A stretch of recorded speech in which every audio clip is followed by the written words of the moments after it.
What is going on, nobody? Apologies for being late. Actually, I'm early. I rescheduled the time because Remy was on earlier. Anyway, not that anyone's viewing right now, but my plan is to bag and board some books and hopefully have some people join me.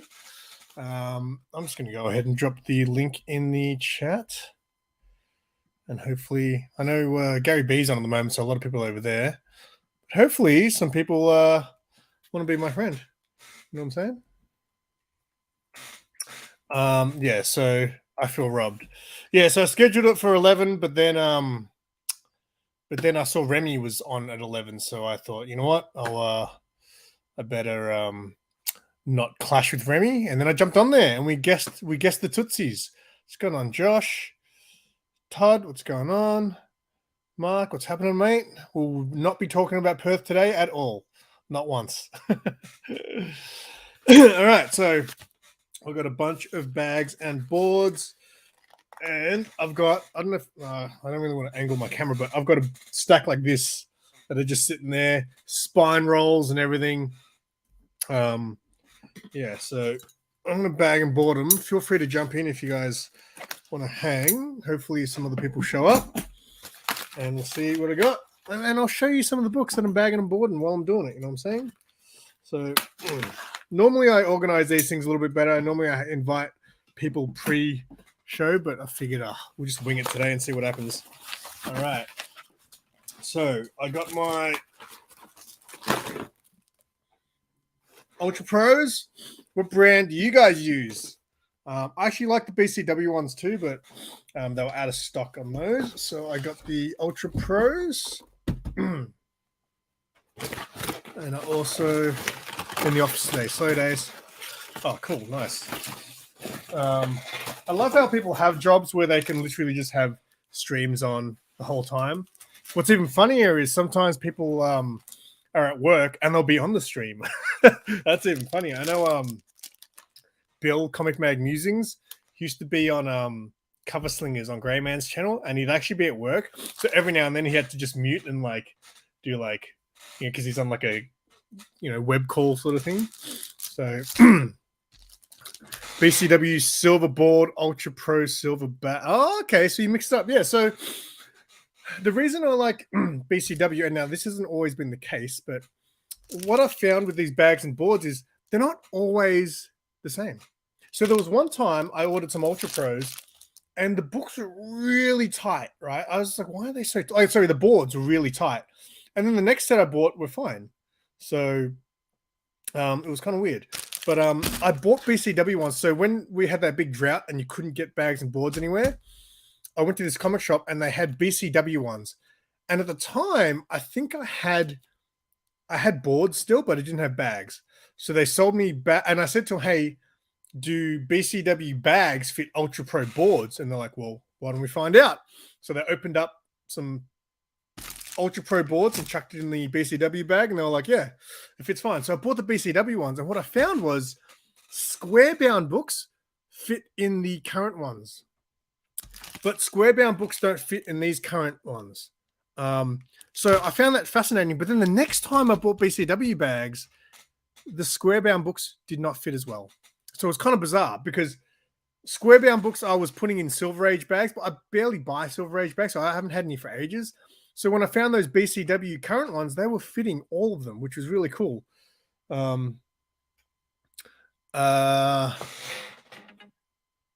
Yeah, see, so Mark at Big City recently got some new bags and boards from a new brand.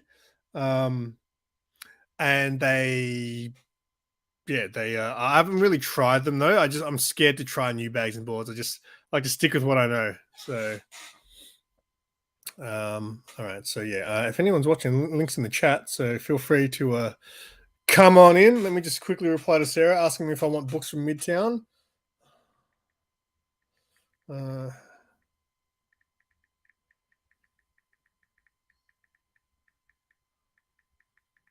Okay. Yeah, so we were just on Remy's channel before, and he was like, let's play a game. So I was like, cool. So I jumped on, and the game was Yeah, cool, John. Links up there. We can talk movies, man. I've been watching some classic movies recently. And yeah, we were playing a game, and then the game was Guess the Tootsies. So he puts a bunch of feet photos on there. I was like, oh my God, of all things, why are we doing this? I'm glad Sarah didn't say it because she would have given me so much crap. But we had to guess the celebrity feet. It's a great game. I don't know how anyone would ever guess them correctly, but yeah, it was fun. It was fun. A bit silly, but all right. Ultimate. Hang on, sorry. I've just covered up my mouse pad. Ultimate Guard were the other ones I tried, but returned them. Okay. So Mark started getting them. I can't remember the brand, but he started getting from some local Aussie company. And look, they seem okay. The weird thing was, you know how these bags and boards are like glossy on one side and not on the other side? These ones were like glossy on both sides, which kind of weirded me out. I don't know. It's not normal.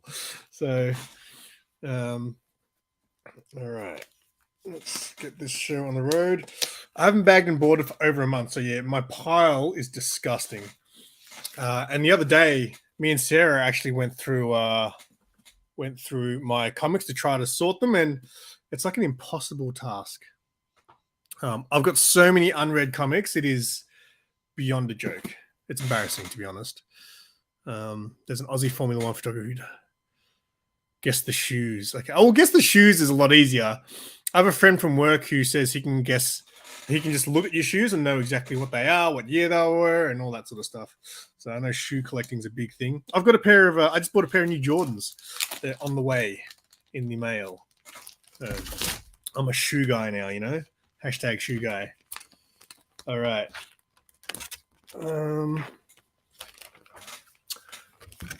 Are you into the Formula One, Mark?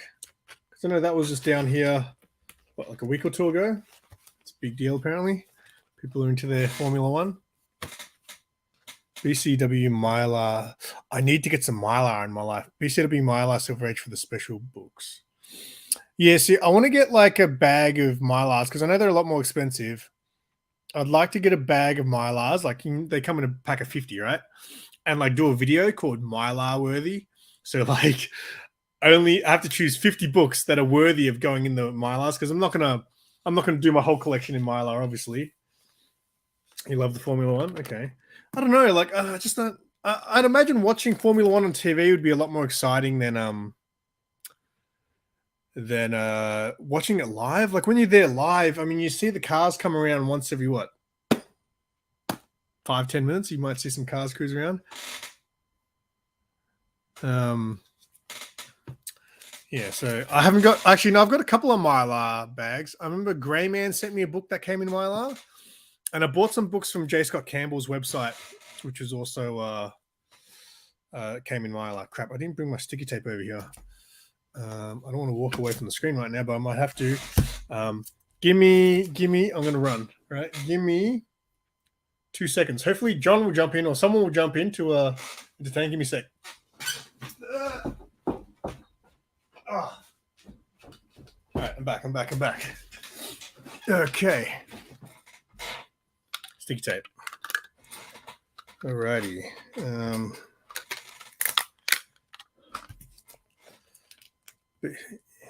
Yeah, I don't know. I don't really see many shops down here with Mylar either. Like, I've seen them online, the BCW Mylars, but I can't say I've seen too many shops that stock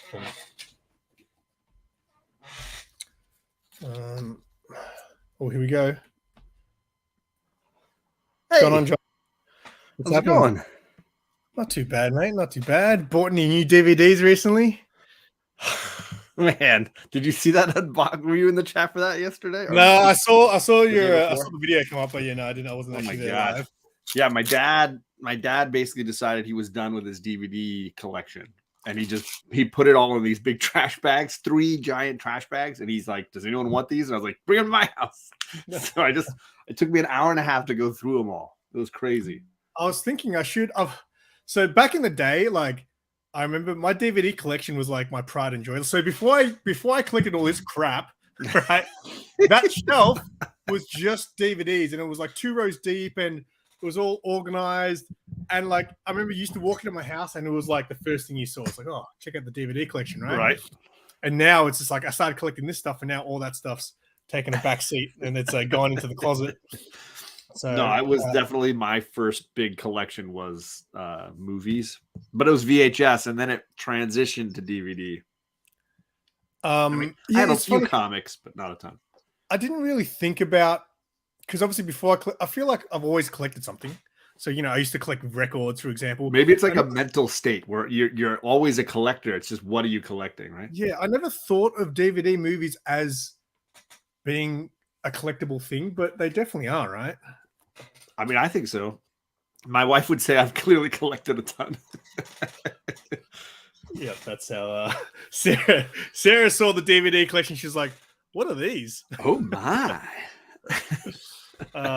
I did. So how do I say this? I had it only for a video editing because I was a super video editing nerd in high school and in junior high. So I had Betamax for like editing stuff. And when I would get like high quality transfers of like a 16 millimeter movie that I might have shot, I had to get like a Betamax transfer because you could do video editing faster that way. Back before digital editing was a thing. But I didn't collect it. I collected VHS, then DVD, and then now Blu-ray, I don't remember Betamax at all. I was born in 82. So like, it doesn't seem like it was that, like, when did Betamax disappear? It was right in there. I mean, it was like VHS and then Betamax was the higher end and then it just faded out, Betamax machines at home to record TV. There you go. And I agree. Aggressively relaxing. Yeah. There's a psychosis involved with collecting at the level that we're talking about. And I think there's an addiction to it. Maybe, I don't know, but certainly it's one of the healthier addictions in the world. There's definitely way worse things to be dealing with. Right. Yeah. But before comic books, I feel like I had a lot more money. Like I used to, I remember the years before I collected comic books, I used to live pretty comfortably. And now like dropping $150 to $200 a week on comics is like killing me. We can diagnose it. We just don't want to cure it. It's good to know what you've got, but so that you can understand what you're working with, but you don't need to cure it. We don't want to be cured. I'm happy to keep it this way.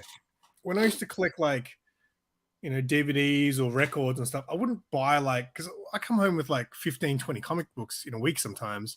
Like I never used to come home with like 20 DVDs or 20 records. I'd buy maybe one vinyl a week, maybe. And a DVD, you might buy a couple if they're on sale, but right. That's crazy.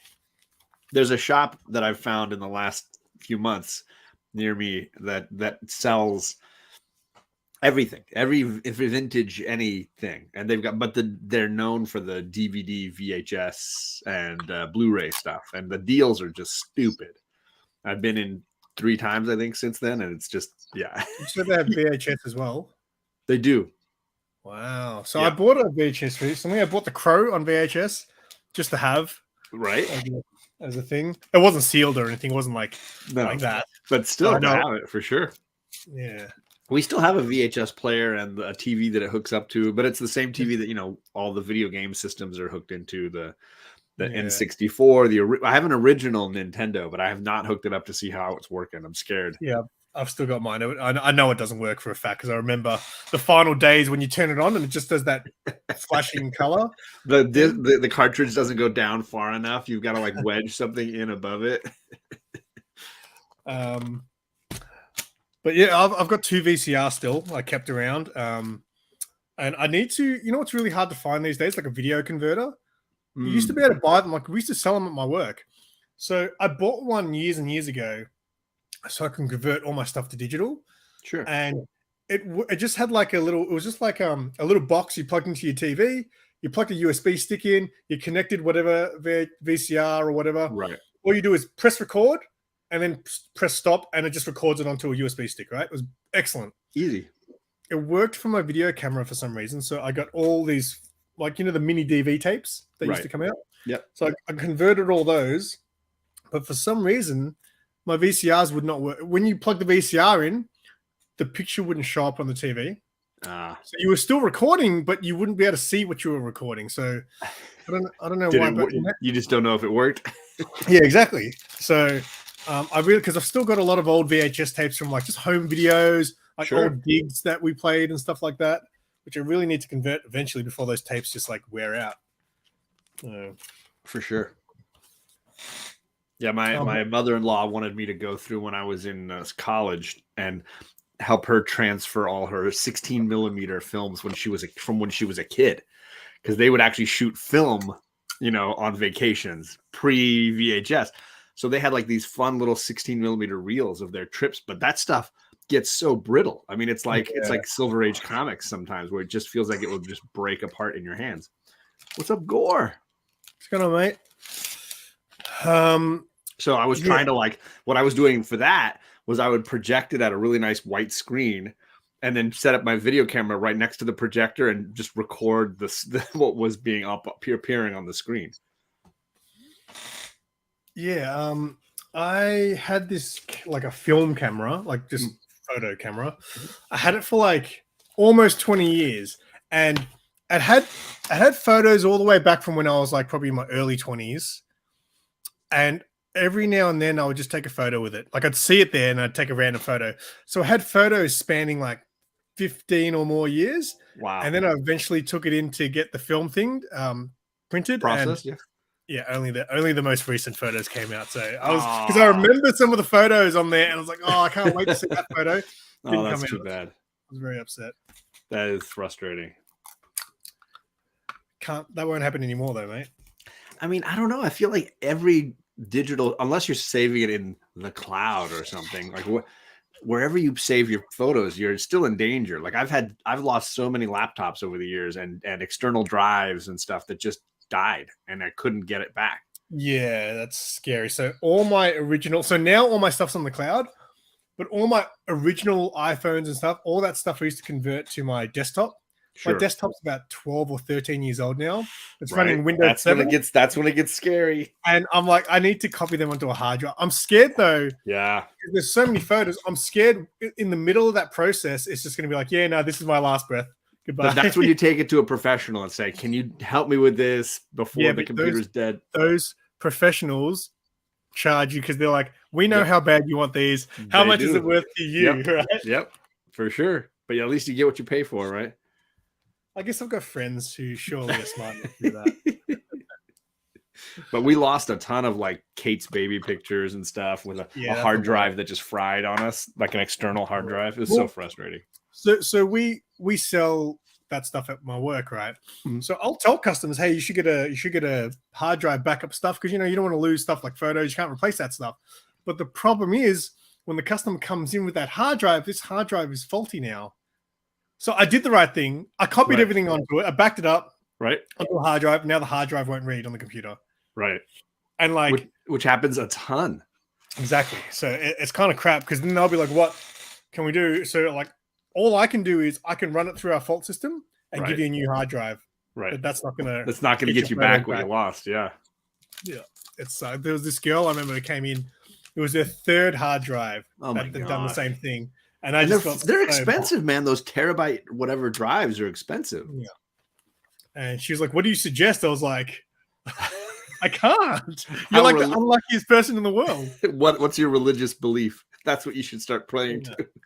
Well, now you've got SSD drives, which I think should be more reliable, but I'm sure they have their faults too. Everything does, right? Yeah. So, yeah. But, yeah. So you said you've been watching old movies? Yeah. So I've been doing this thing where like because Sarah's hard to like I want to show her all the classics, but she just has no attention span for stuff. Like it's hard to find something that she likes, right? So it'll be like getting close to her bedtime and I'm like, I'm gonna watch a movie. So I just watch it on my own. But I've been rewatching a lot of my favorites, right? Nice. So the other night I watched Requiem for a Dream. Oh wow. Yeah, I said to her, she was like, well, I like it. I was like, I don't know if you can handle this. that is easily one of the most difficult movies I've ever watched, like to get through. And I own it. I have a DVD of the unrated version. And I bought it before I had seen it, which I usually never do. Oh. But that movie had just come out on DVD. And I noticed that all the video stores in my area were getting the edited version. What's different in the unrated version? I don't even know, but I mean, there's a ton that you'd have to edit out of that to get an R rating. So they had an R-rated version versus the unrated version, which was what was released in theaters. I'm pretty sure the DVD I've got's R-rated. So in protest, I was like, I'm not going to watch this movie unless I watch it the way the director wanted it to be seen. So I just bought the unrated DVD, and that's all I've seen. So how did it hold up all these years later? So I love movies that don't have a happy ending.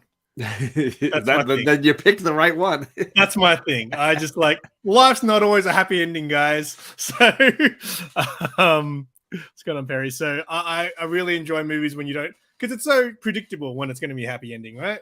So Requiem for a Dream is about as depressing as a movie can get. It's true. But I must say, as far as like,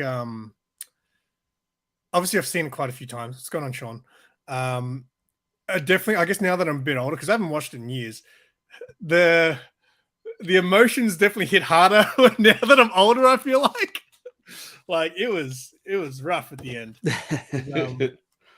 I heard the filmmakers talking about how the movie, they couldn't figure out the like story arc of the characters in the movie because nobody really achieves enlightenment. Nobody really succeeds. Everybody fails. And then they realized that the main character is not any of the heroes that you see in the movie. The main character is addiction.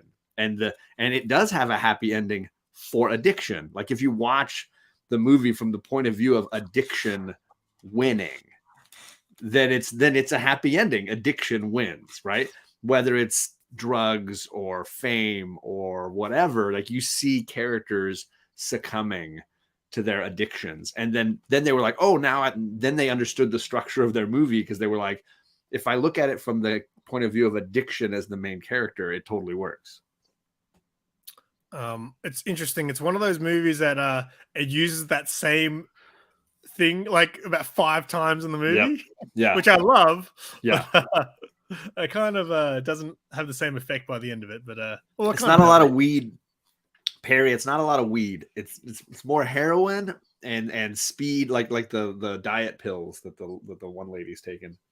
Yeah, which is basically speed. Like, oh, it's prescribed like, speed. That bit where he realizes she's grinding her teeth. Oh my god! Like on and off, yeah. Right. But yeah, such a good movie. I haven't actually seen Irreversible. Again, I don't know if I could handle that. Says the guy who just watched Requiem for a Dream for fun again. Maybe it's time. Maybe I'm ready for Irreversible.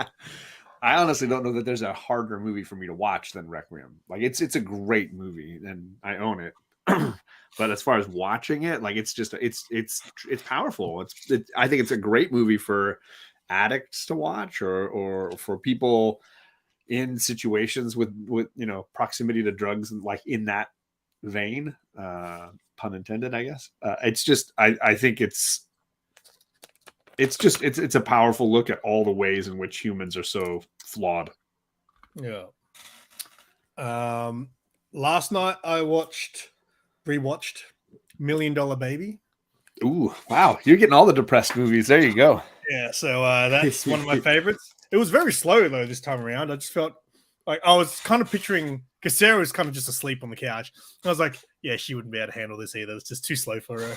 But it's good. I love Clint Eastwood movies, and I've heard him described as a very measured or paced filmmaker. He does things at his own speed, because now he's the guy who he often will be helping to write, he'll be helping to produce, he'll be directing, he'll be starring, and then he'll be doing the music. He writes all the music for his movies. Really? So his movies have a very deliberate kind of like pacing to them. Yeah, Perry, that's the very first movie he directed, Play Misty for Me, is his first time directing. And it's all about a radio DJ who has an obsessed fan who he dates for a little while, and then it turns like scary. His fan gets like way obsessed. She becomes way obsessed with him. And yeah, he's a great filmmaker. But you look at something like $1 Million Baby, and it's like It's powerful, man. That movie hits you right in the stomach. Yeah. So again, that was I always dealt with it okay, but then last night, being in my 40s now, I was like, this is tough. Yeah. All that bit at the hospital there at the end is just, it's hard to watch. I just love though so movies like that for me. I really enjoy when the banter between him and Morgan Freeman. Yeah, it's so good. Like it's just it's just a grumpy old man talking to another old man. You know, like it's brilliant. Have you seen, so among his like more depressing movies for me, the one I like the most is Mystic River. Did you ever see that one? No, actually, I haven't seen that one. I think you'd like that one a lot. Sean Penn or someone in there? So it's, huge cast. Kevin Bacon, Sean Penn. I'm going to check that out, yeah. I'm going to struggle to remember. Laura Linney's in it. Lawrence Fishburne is in it. There's a huge cast, but it centers around, like, it's two stories, right? Like at the beginning, you have three kids playing stickball in Southeast Boston, and a couple of cops pull up in an unmarked car and they take one of the kids.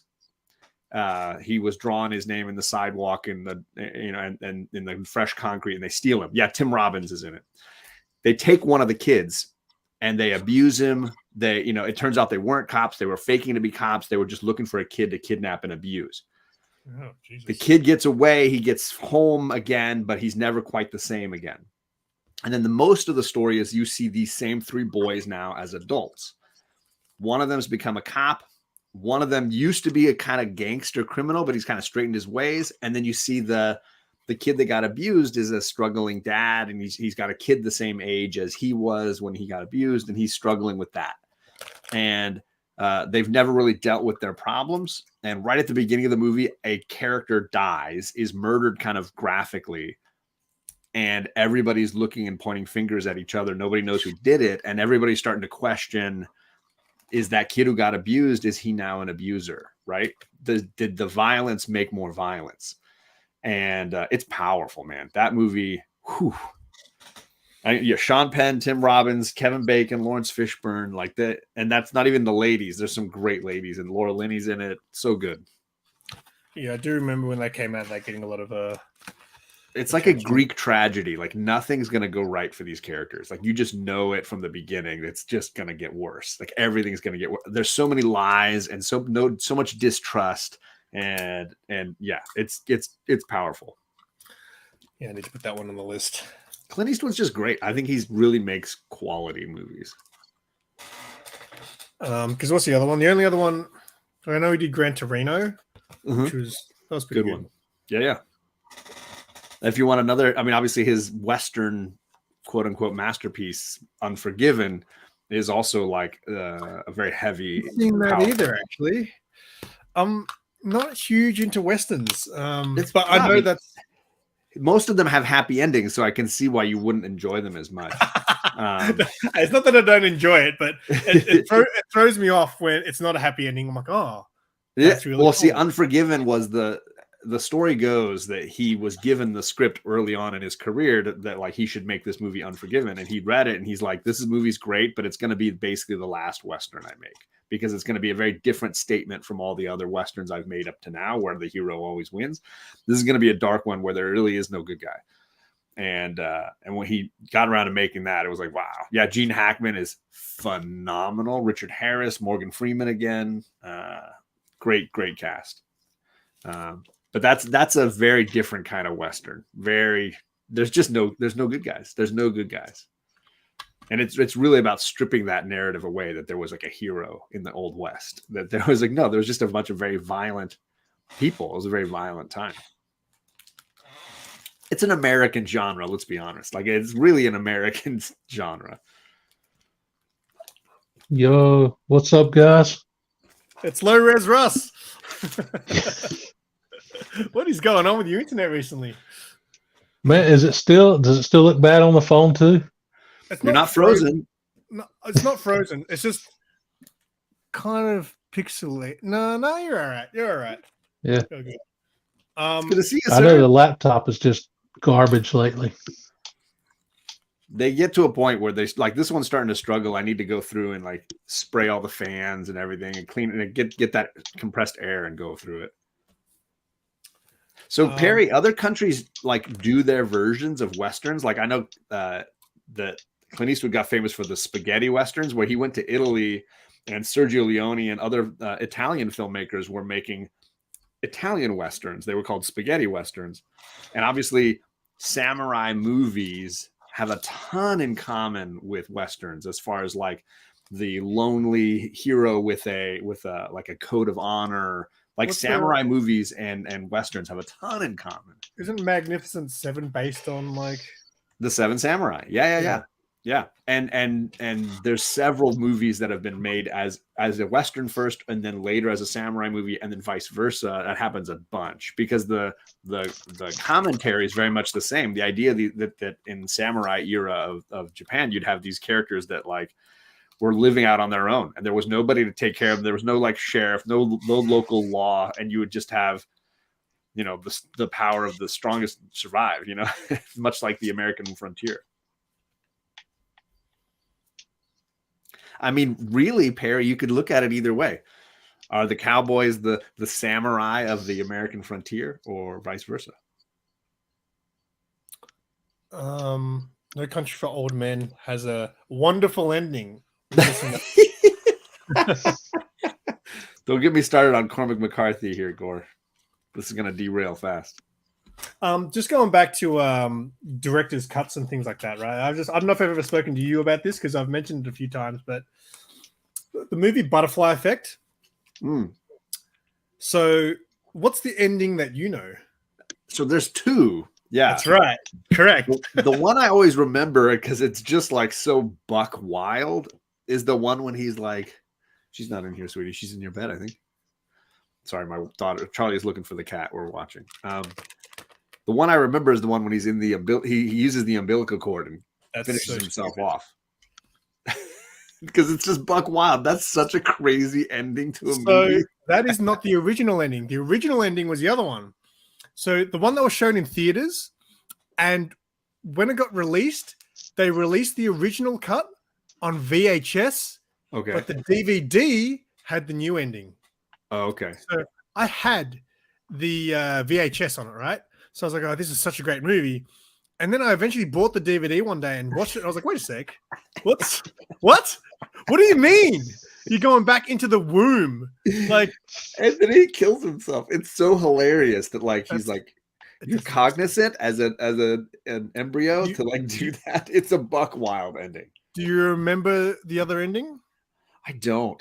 You don't because they've never freaking shown it again. So what actually happens is he goes back in time to there's that film, there's that old film that they have of them when they first meet at the kids' party. Right. Him and Amy Smart. Yeah. And they're both kids, and that's when they first meet each other. Right. So he puts on that video, he goes back to then when he first meets her as a kid, and he goes up to her and whispers in her ear, if you ever come near me, I will kill you. So they never become friends at all. Just separate them for the rest of their lives. Exactly. So he changes everything so they never actually become friends or know each other at all. So they both stay alive. And then and then at the end they cross paths on the street, and they kind of look at each other, and you know, he knows it's her, but she's just like, you seem familiar, but I don't know you. And then she keeps walking, and he thinks about it, he's like, should I go chase after her? So the happy ending would be he's going to go chase after her, but no, he goes, I'm just going to leave it. Yep. And he keeps walking. And I'm like, that is a good ending, right? But going back into your mum's womb and strangling yourself with the umbilical cord is the dumbest thing that ever happened. It's buck wild. We got Donnie in the chat. We got Comics by the Bay. Matt is in the chat. What's going on, guys? We're talking. Yeah, the Proposition. That's a good Aussie Western there. I think what's his name is in that. Some great actors are in that. I'm struggling. The guy from Memento, Guy Pearce. Guy Pearce is Aussie. What's up, Brian? Yeah, it's an Aussie, like it all takes place in the Australian outback. Memento is a movie I got to rewatch. Actually, I love that movie. Awesome. I adore that movie. I have seen Your Name. Sarah made me watch it. because it's Sarah's favorite movie. Is it?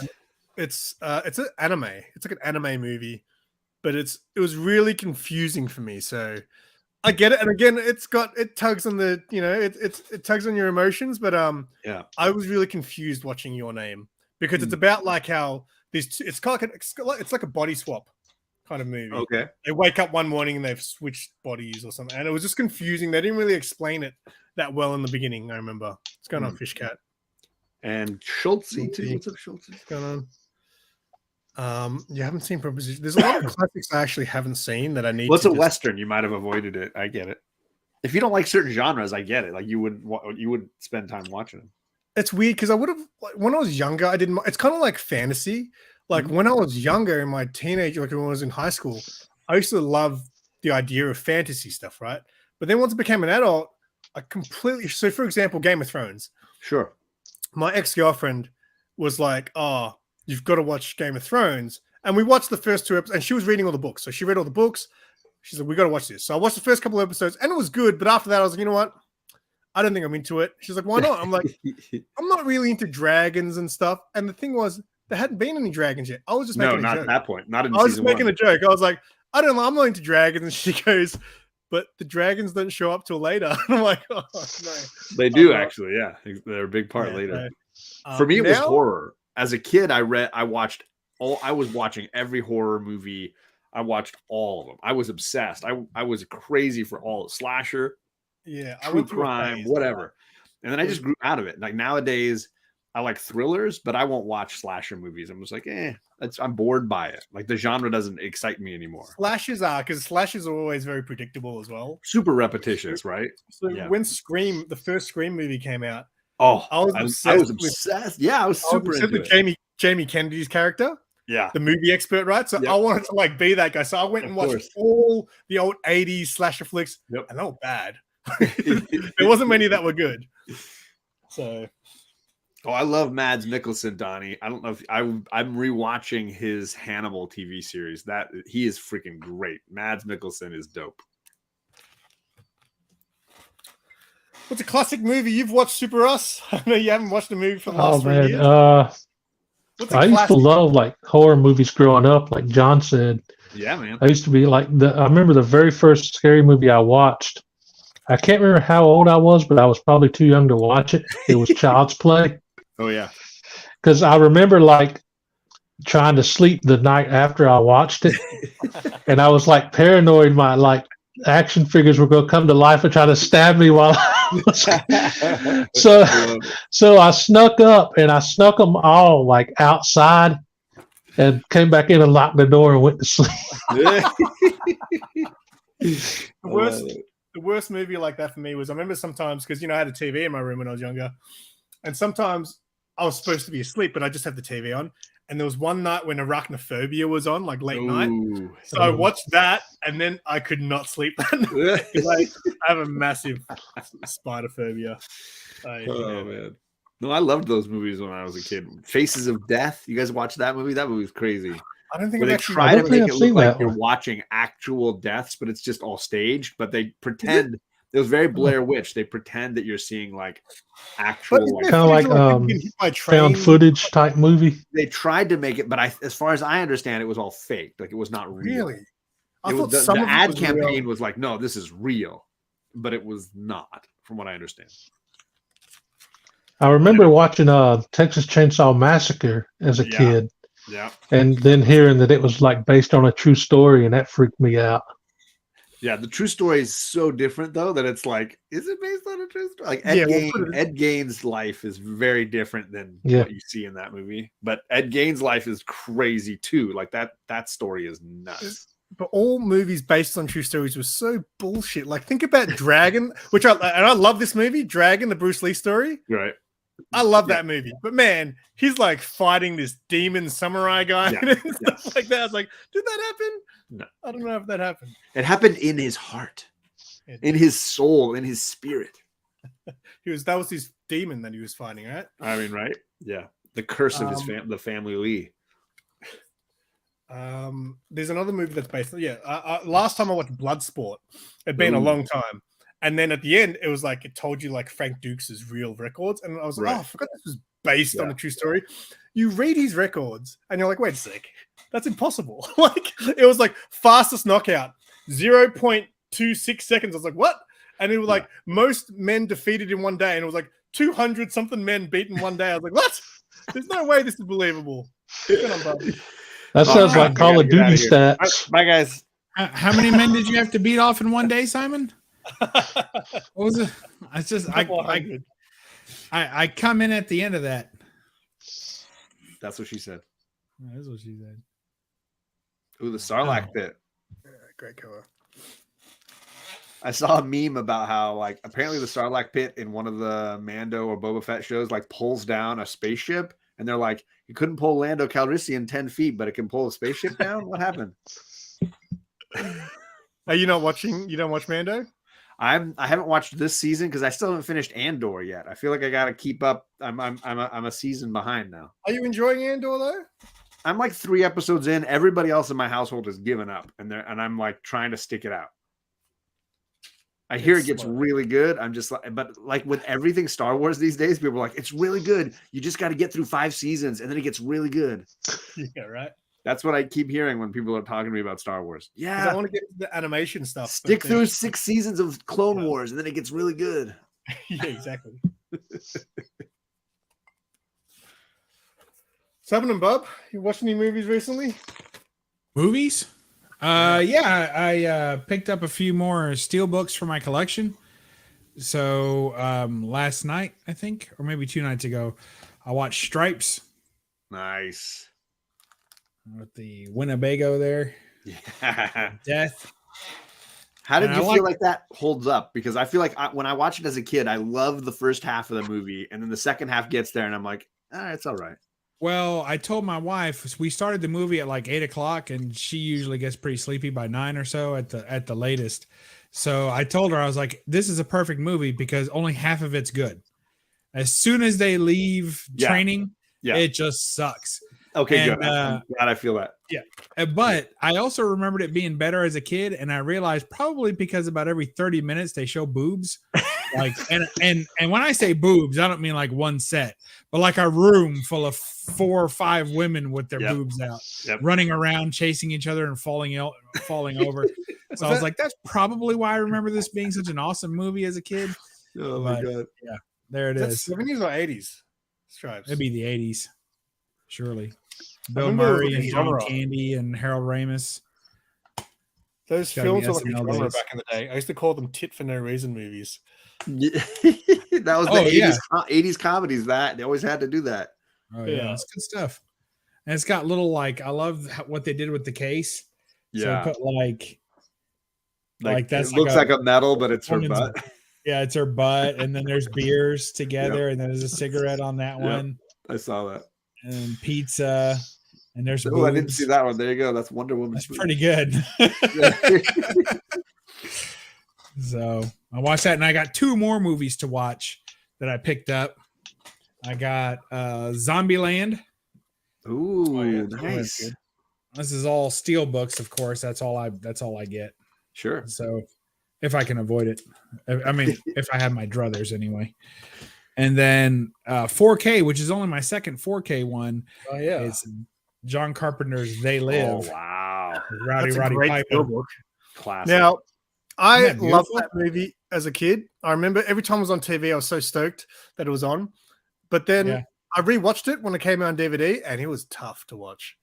Really? Yeah, it was slow. That fight scene that everyone thinks that goes for 15 minutes, everyone thinks is so cool. It was crap. Like, I'm sorry. Oh, come on, man. When he suplexed them next to the dumpster. I loved it because I was a huge wrestling fan, and I loved Rowdy Piper from the WWF. He was my 3rd favorite wrestler as a kid. Yeah. So I loved Piper growing up. So there's movies like that from the 80s, which I loved as a kid, and I always remember certain things from them. So for They Live, it's that bit where he's in like the shop, he's in the convenience store or something, and he's noticing everyone, right? That's like at the very end of the movie. And like Tron, I remember Tron being awesome. Rewatched it and I was like, and then like that bike race is right at the end of the movie. Like, I think we're figuring out that Simon is just getting more and more ADHD, and he can't handle these movies anymore. They're all so slow to him now. hey, And it turns out the only thing he can appreciate that came out after 2000 is his girlfriend. she was 99, I think. Isn't that when the first Matrix came out? Yep.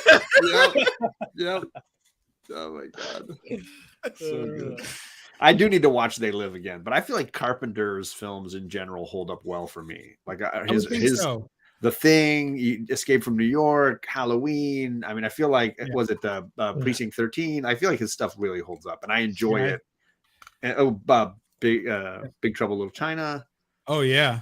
Yeah, I can enjoy it. He always had a little tongue-in-cheek quality, like humor to go with it. Nothing was to be taken super seriously. Yeah, to me, him and Paul Verhoeven. Ooh, there you go. To have a style that transcends time and the aesthetics don't get old. Mm-hmm. Like some movies, I get stuck on the old style cars. The fact that no one has that if anyone had a cell phone, this wouldn't even be a plot. You know, the payphone situations and having to run somewhere to tell someone something. Like all that kind of stuff. After a while, you're like, this doesn't even hold up. But their stuff, I think, generally does. That being said, I haven't rewatched this in years. Yeah, so I haven't seen that one in a looking forward to it. And I'm just for all my memories of it. I wanted the steel. I like the steelbooks because it's collectible. So even if the movie turns out to be not the way I remembered it, then I still have this pretty case to look at and remember how when I used to like the movie, how much I enjoyed it. And then you realize right at the end, you're like, oh, this is the part I enjoyed. I waited 2 hours to get to this. It happens sometimes. I almost never see steelbooks when I'm checking movies and stuff in stores. I don't know if they sell them at Save-A-Lot.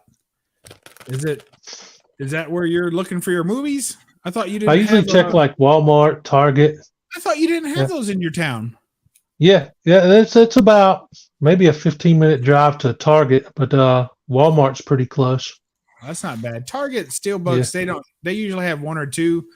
Walmart usually only maybe 5 or 6, and then like Best Buy will have like 30. But they cost I used to like the Best Buy here now. It's like they cut down on their movie section and their like game section. Yeah, we're like that. It's like every time you walk in there, it's like mostly just like computers and cell phones now. That's what my work's become. Our CD section has become so small. Movies still does all right. I'm surprised movies do okay because I see the fun in collecting steelbooks, but just buying a DVD is kind of like, I know John, sorry, but like, where do you store them all now? Like, I've got you should see the shelves in my living room. It's a ton. You should see Mad Spidey's bedroom. Mad Spidey's bedroom. The walls aren't walls. The walls are all shelves, all the way up. You just live in a shrine of DVDs. Well, that's, I have a collecting problem, but I mean, don't we all right here? Yes, this is AA for. But I'm aware. A lot of you guys are just. Oh, I'm well aware. I'm just in denial. All right. Well, I proactively restrain myself. How about that? Not so. Possible. And this isn't any kind of like autoerotic asphyxiation restraint. I'm talking about, although I have some of those movies, but I'm talking about like, when I buy a new movie, it has to be a steelbook. And that means that even if I see a movie that I like and it's just in regular packaging, I don't buy it. Yeah. So that keeps my collecting restrained. And then it has to be affordable too, what I consider to be affordable. Sure. So, that keeps me contained. So really my Blu-ray collection, 4K collection is like just a few shelves long and it's like 90% steelbooks. So you got to jump on those steelbooks too, because obviously we sell them at work and I didn't realize how much of so what's the last Spider-Man movie that came out? The one with all of them in it? No Way Home. Yeah. So when that came out, the steelbook for that went so quick, and already people were flipping it online for 3 times the price.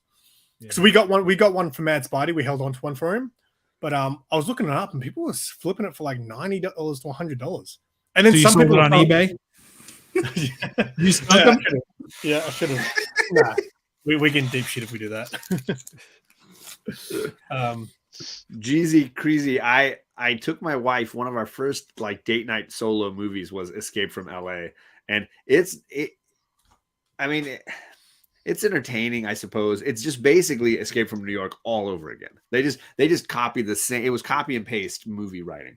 I enjoyed Bruce Campbell as the creepy plastic surgeon. That was always really funny. But once you know Escape from New York, Escape from LA is just basically copy and paste. Well, that's the same with a lot of movies, like The Crow, for example. Like the second Crow is It's pretty egregious in Escape from LA. Like it's almost like lines of dialogue. Like you know what's going to happen in any given moment because you're like you've seen the other movie. what was that movie we were talking about? Evil Dead. Me and Russ were talking about that yesterday. Yeah. How the first and second movie are the same movie. It's the same movie, yeah. It's actually a remake, right? Basically, yeah. But they chose to put a 2 next to it because they thought they could sell it better. Bizarre.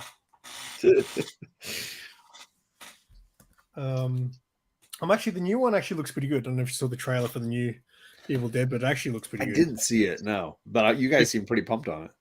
Yeah, it just because I feel like Evil Dead was actually pretty scary the first time I saw it. Even though nowadays you probably look at it and it's like a comedy, right? I mean, yeah, that's what usually happens to horror films past a certain date, right?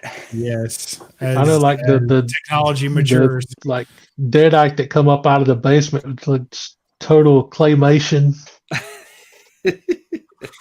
Yeah.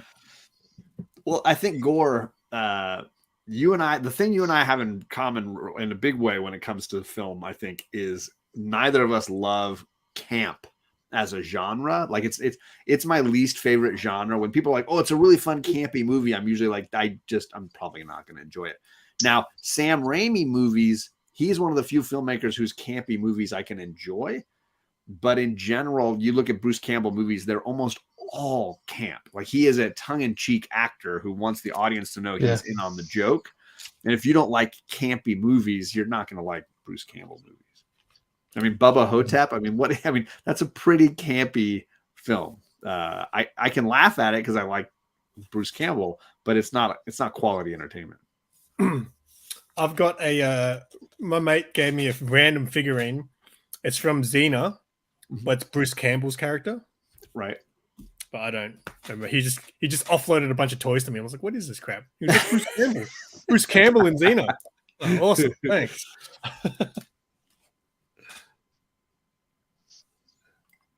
No, my issues with camp are I think camp is just as a genre, if you even can call it that. I think camp is just so it's just too self-aware, and I think it takes you out of the movie when it's almost like like Airplane or Blazing Saddles, where you're pulled out of the drama because the jokes, right?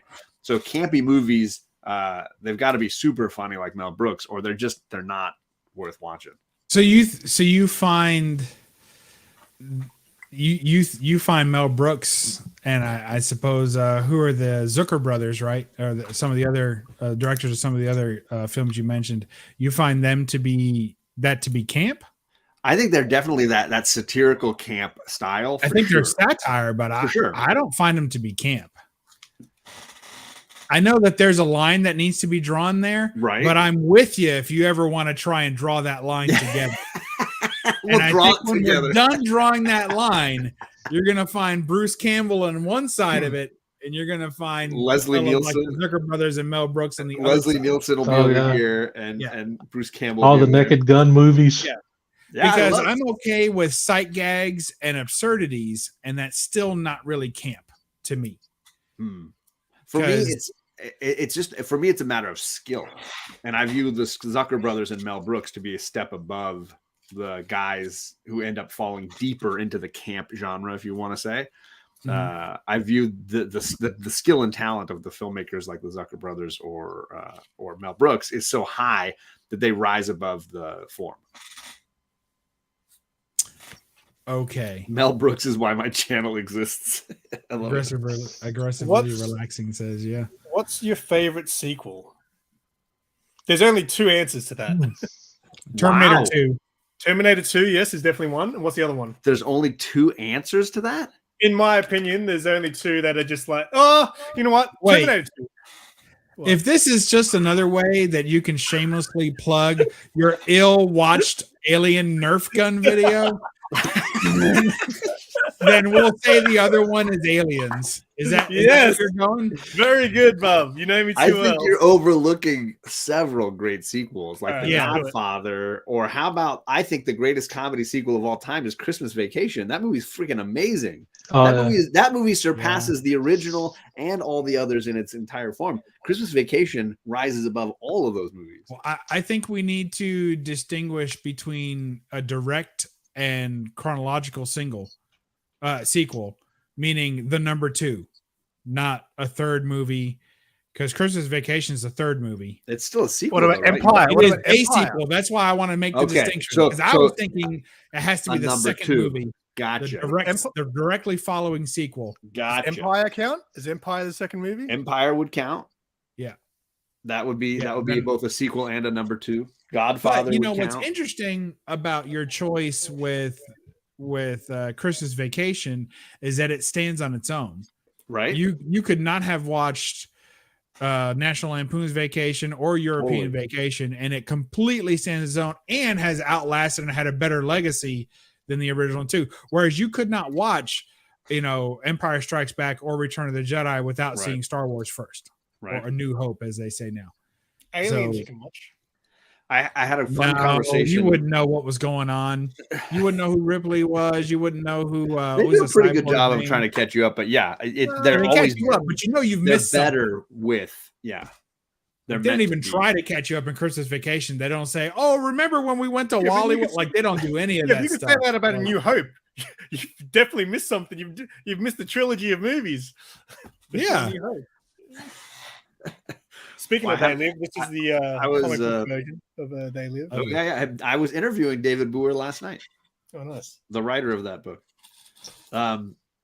I was debating about how there are no good comedy sequels when I stumbled across the discussion around Christmas Vacation, because it's the only quality comedy movie that is better than its original, right? Well, that I mean, it's surpasses- better. It is, but I don't know if there's no good. I happen to think Anchorman 2 is decent. But I'm saying that surpasses its Yeah, that original. surpasses it? That's Really, tough. it just doesn't happen. Like you look at James Cameron has 2 movies that surpass their originals just in his collection of filmography, But you look I don't at know. I don't know because I think Terminator Aliens and 2 T2 are both better than the originals. yes, but T2 cannot be better without the appreciation of the first Terminator. Until you see Arnold as a villain for an entire movie, and a scary one at that, because Right. Terminator 1 is very scary. It's Right. much more of a standard horror movie to me Sure. than Terminator 2 Well, is. so more is sci-fi. Alien compared to Aliens, right? Alien is more of a horror. But it builds that fear of the original Terminator, and that's what makes the beginning of Terminator 2 so tense. Is So that they're for a minute you don't know that he's there to help him, Right. and you think they're both hunting him, and it gets really intense for a while. I don't think that you can watch them without. I'm not implying they can be watched independently. I'm just saying that they are superior to their predecessors. See, I would say that it's a continuation of a great story, and chapter 2 was where the heart of the story was. Right. But I don't think it's better than chapter 1. I just think I'm so glad that there was a chapter 2. Right. And I could have closed the book, because everything after that in the Terminator series, I do close the book. rough. I do close the book. is And rough. Sam Raimi's second Spider-Man, I can agree with that. And Godfather 2, I can even understand that. But I don't think it happens for comedies. I really feel like comedy is a genre that, like, I think that Christmas Vacation is the only Police example I Academy can think 2 is better than Police Academy 1. I'm throwing that out there. I'm throwing it out there. It's a bold And statement. maybe your memory's fuzzy on it. It's but Police Academy 1 absolutely fuzzy on these. does not hold up. You watch it again, you're like, how did I ever find this funny? But Police Academy 2 is pretty good. It holds up. That's Just hilarious. saying. I give This you one- another one. Bubs and I aren't Crocodile allowed on Dundee shows 2. together because nobody else is allowed to talk while we're on shows. Sorry. Crocodile Dundee 2 is better than Crocodile Okay, Dundee now 1. you're gone. Now you're gone. Crocodile Dundee 2 is solid. Now, This is a did you know sham. they made a third one? They did. And I think they That's did a right. fourth. I didn't think know they did a made a fourth- third one. I think Is a it fourth. Crocodile Dundee in LA or something? Yeah. Yes. LA It's is number Really? 4. I think there's a fourth one actually. Yeah, No. Son of the Crocodile I Hunter. didn't know think that. is it. It's stupid how many He's movies. talking they about the made. one where he's really Ooh. old. Oh, I got it. What about the Pink Panther series? One is rough. The number One's isn't the original slow. one. Isn't Shot in the Shot Dark? in the Dark. Isn't that the A Shot first in one? the Dark. Yeah. Yeah, that's a great movie. It's not as good as Pink Panther and the Is it the Return Revenge of the Pink Panther. Revenge of the Pink Panther is better than A Shot in the Dark, You in think? my opinion. I mean, I 'Cause haven't that's seen when he those has in a very blimp on long his time. head. He's a blimp. Yep. Donnie's agreeing on Police Academy 2. Donnie, when did you last watch Police Academy 2? Just be honest. I'm curious about this. As soon as he did, he was like, "This is so much better than one. I'm so glad I didn't rewatch one. This is awesome. I can't wait till Bub or John or somebody acknowledges this to the world." I love it. So good. So good. Dark Knight was a good one that Oh, you know Yeah. what's funny? I used to prefer Batman Begins. I didn't like Dark Knight the first time I watched it, but it could be because I also kind of half fell asleep in the cinema. But That'll be Batman a good Begins time. I thought was really solid when I first saw that. No. All right, Donnie. Then both of us need to rewatch Police Academy 1 and 2. Ooh, and that's sit a down great with one. Bub and talk I'm here about trying to help you. Skip number 1. Yeah. You get, just go ahead and agree with me. Consider that I saved you almost 2 hours of drool, it. and then I do not agree, agree. I'm sorry. The bogus journey is not better than the excellent. Nah, yes, it is, Oh. man. It is. It's so That's- much better. They go to hell and to heaven. it's I far like more- the first Bill and Ted better. The first the one's a great second idea. Like one if is you were far more metal than the first one, and I think Yes. that a lot of people who are into metal and hard punk appreciate the second one more than the first one. Get out of here, The Mark. first one The is Cutty kinda Sark. easy. Hey, None of the me- Back to the Futures are better than the first one. Get out of this here. bogus journey is the reason Yeah. I got into Kiss. Oh, nice. And Well, Gore, I was just thinking of one. Dang it. I love. How do you guys Airplane, feel and I about love Airplane 2? Airplane 2 is a very good sequel. It's just not as funny. It's just Back to it's the a very Future. good What about sequel. Back to the Future? William Shatner brings it down He for me. I think he's hilarious, but I get what you're saying. He's okay, but it's not. He just wasn't good enough. I mean- because you can't tell when he's being serious versus when he's not he's all one level. Well, wasn't Bridges in that? Lloyd Bridges was in the first. He's one. at the very beginning of the sequel, but he's not in the sequel as right, much as and he's all big in the first throughout one. the first one, and he's Yeah. fantastic and He's so really good. keeps the pace going. Just like in and- Hot and- Shots, he's great in Hot Shots too. Yeah, and Yeah, I Hot don't Shots think 2 is that Shatner carried it as well. No, that's a big step down. Yeah. for Back sure. to the Future 1 or 2? It's not even. I mean, it's not one- even close. 2 doesn't even exist without 1 and 3. Yes, true. There you Like, go. 2 is just to get you to One is 3. quite- And but 3 the is such a letdown. I don't know how you make a Back to the Future movie when it's like So you don't even jump Back- around in time hardly at all. Back to the Future was yeah. one of the Crazy. few movies I was actually able to get Sarah into. Like she I like from the third the one. get-go. But we didn't watch the third one. I was like, you don't need to watch the third one. You I said- enjoy you it. leave them stuck in time. She doesn't even know how it ends. That's a I western don't as well. know. As a kid, I fell in love with Mary Steenburgen. I mean, she's a pretty lady. She was cute. Austin Powers 2, Heather Graham or Elizabeth Hurley? No, only Austin Powers 1 is good. Everything after that is terrible. I can't watch any of those movies. I don't know about terrible, but certainly not worthy of the original. The problem with Temple of Doom? what's Temple that of Doom is idiot's better than name? Raiders. Mike No Myers. way. Really? Get the heck out of No. here. Temple Really? of The Doom problem- is better than Raiders? I haven't the- seen Raiders for a long time. Was the worst in the series for a while. Yes. The but then problem, they nuked the fridge. yeah, Mike Myers. Let me just say this about Mike Myers. He does an impression of himself in every sequel. So in the first movie, it's an honest character. It's a standalone character. And then Yeah. in every movie after that, when he starts doing multiple kind of characters, Right. they just blend into one bad impression By of the his third first movie. movie, by the You third realize Austin he's two Powers, I was like, characters in "These are their the same first jokes." movie, right? Yes, but they're separate. Yeah. And in the second movie, it's more like they're doing an impression of each other, and it's Right. kind of muddled, and the lines aren't as clear. and it's just not as funny because I mean, the first movie wins just for having Carrie Fisher as a family therapist, and he's taking his son to go talk to Carrie Fisher. that is funny. I Seth love Green's that in whole there. scene. So Just good. gonna- And I love really Elizabeth Hurley. That started my Heather Graham- ongoing enjoyment of Elizabeth Hurley content. As you should. Ongoing. Just going back to Mike Myers. Have you guys? I watched the other night, Baby Driver. Have you seen that? Mhm. I haven't seen There's that. that bit. It's pretty good. Like the very opening scene is probably the best part of the movie, though. It's very But good. there's the bit where they're robbing a place and they need to buy Michael Myers masks, like from Halloween. he buys Shows up with Austin Powers mask. mask. Yep. Yeah, it's pretty good. That's Yep. good. I Top Gun disagree, Maverick. Mark. I think the 7th Fast and the Furious movie. I'm currently watching them all with my daughter for the first Oh, time. really? How do you keep Fast and track? the Furious 7, I feel like, is when they really nailed what they were trying to do. I mean, it took 7 movies for them to kind of get the recipe right. That's bad. It's funny. I was like, my favorite in that series for some reason is the sequel, Too Fast, Too Furious. Yeah, I like that one. And the I most. think it was because of the cars mostly. I love the cars in that movie. That They were still the street Eclipse racing in that Spider, movie. the Skyline. I love those cars, man. They weren't You have doing to- they weren't doing like espionage, Mission Impossible stuff. Yeah, they was just They were like still just street street racing racing. stuff. Yeah. You guys have to remember that John was making a point about comedy sequels.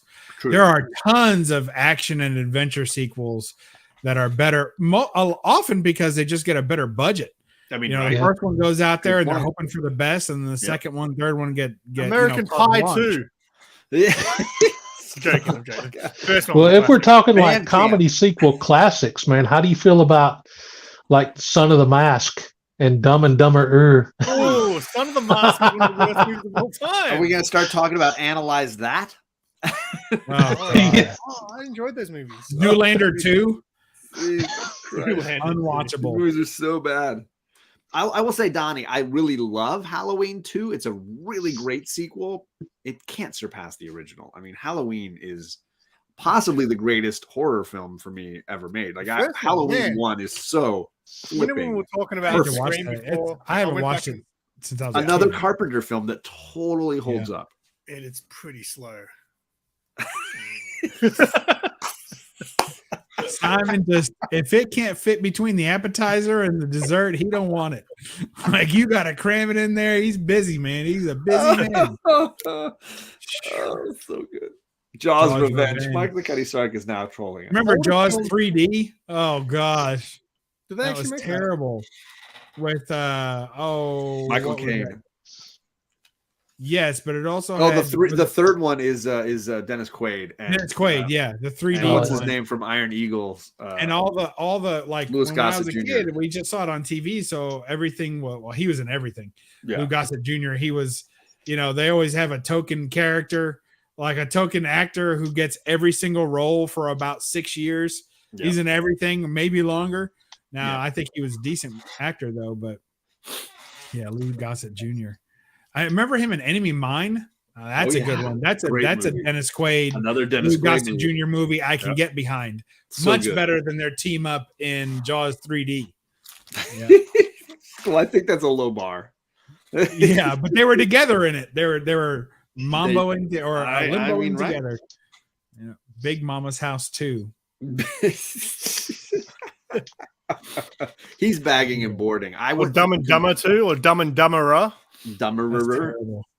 I went through and completely fixed and redid all my comic collection, so it's all back in bins and where it needs to go, and it's re-alphabetized or whatever. So it's Me done. too. I did it just yesterday, so you Hey. guys caught me on an off night. Yeah, mine is looking nice for the first time in a while. Put everything away. Good. But How are your he's- comics looking? He's bagging. I mean, that's next. That's the next step. Universal Soldier the Retail. Oh God, I Oh like my the first God. Universal Soldier.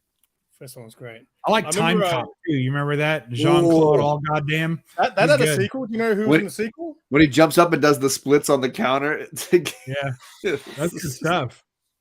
I don't remember which There's a sequel? one it was in the series, but I remember they did a Universal Soldier that had Goldberg in it from the That was the return. WCW. That was Return.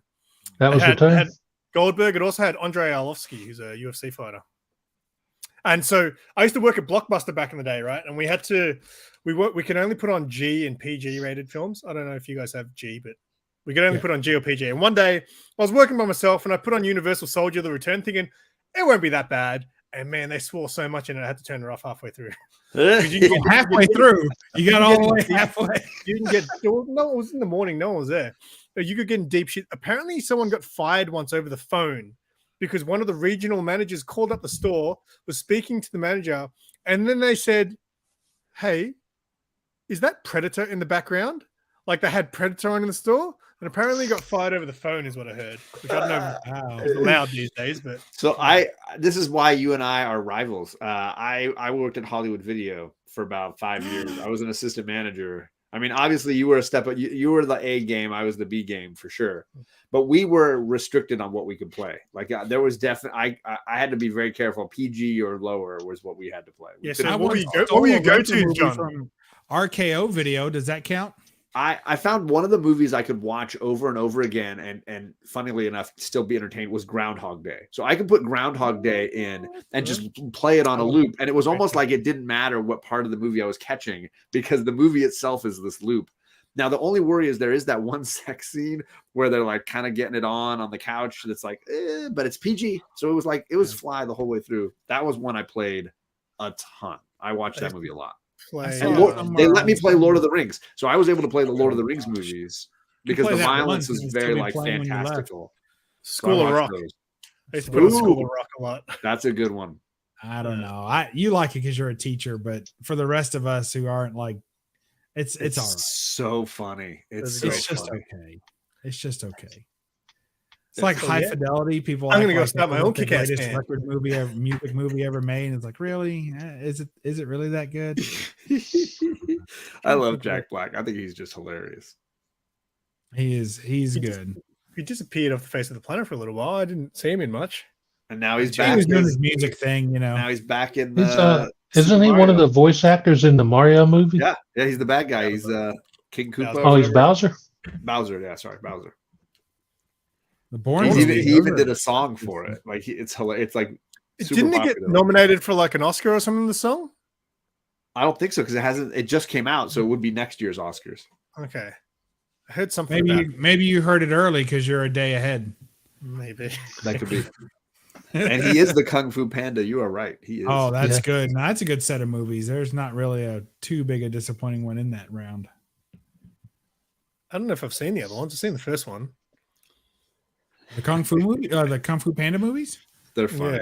They're all pretty solid. All the DreamWorks stuff is fairly solid with their sequels. Oh, Bobby. Yeah. The Bourne films are very good. They are very good. Even the one with Jeremy Renner is solid. Like, it's even good. I didn't like the action scenes in it because my friend recommended. He's like, if you like action, you should watch that. Is this where you're going to tell us that it was too slow? No, it was like. It was. If you're going to tell me the Bourne film shaky cam. It took me 2 hours to watch that movie. He says it was too. The action scenes were too. The camera was too like it was like shaky cam. I didn't like it. Yeah, that is definitely the style of those movies. But if you don't have the Bourne movies, you don't have John Wick.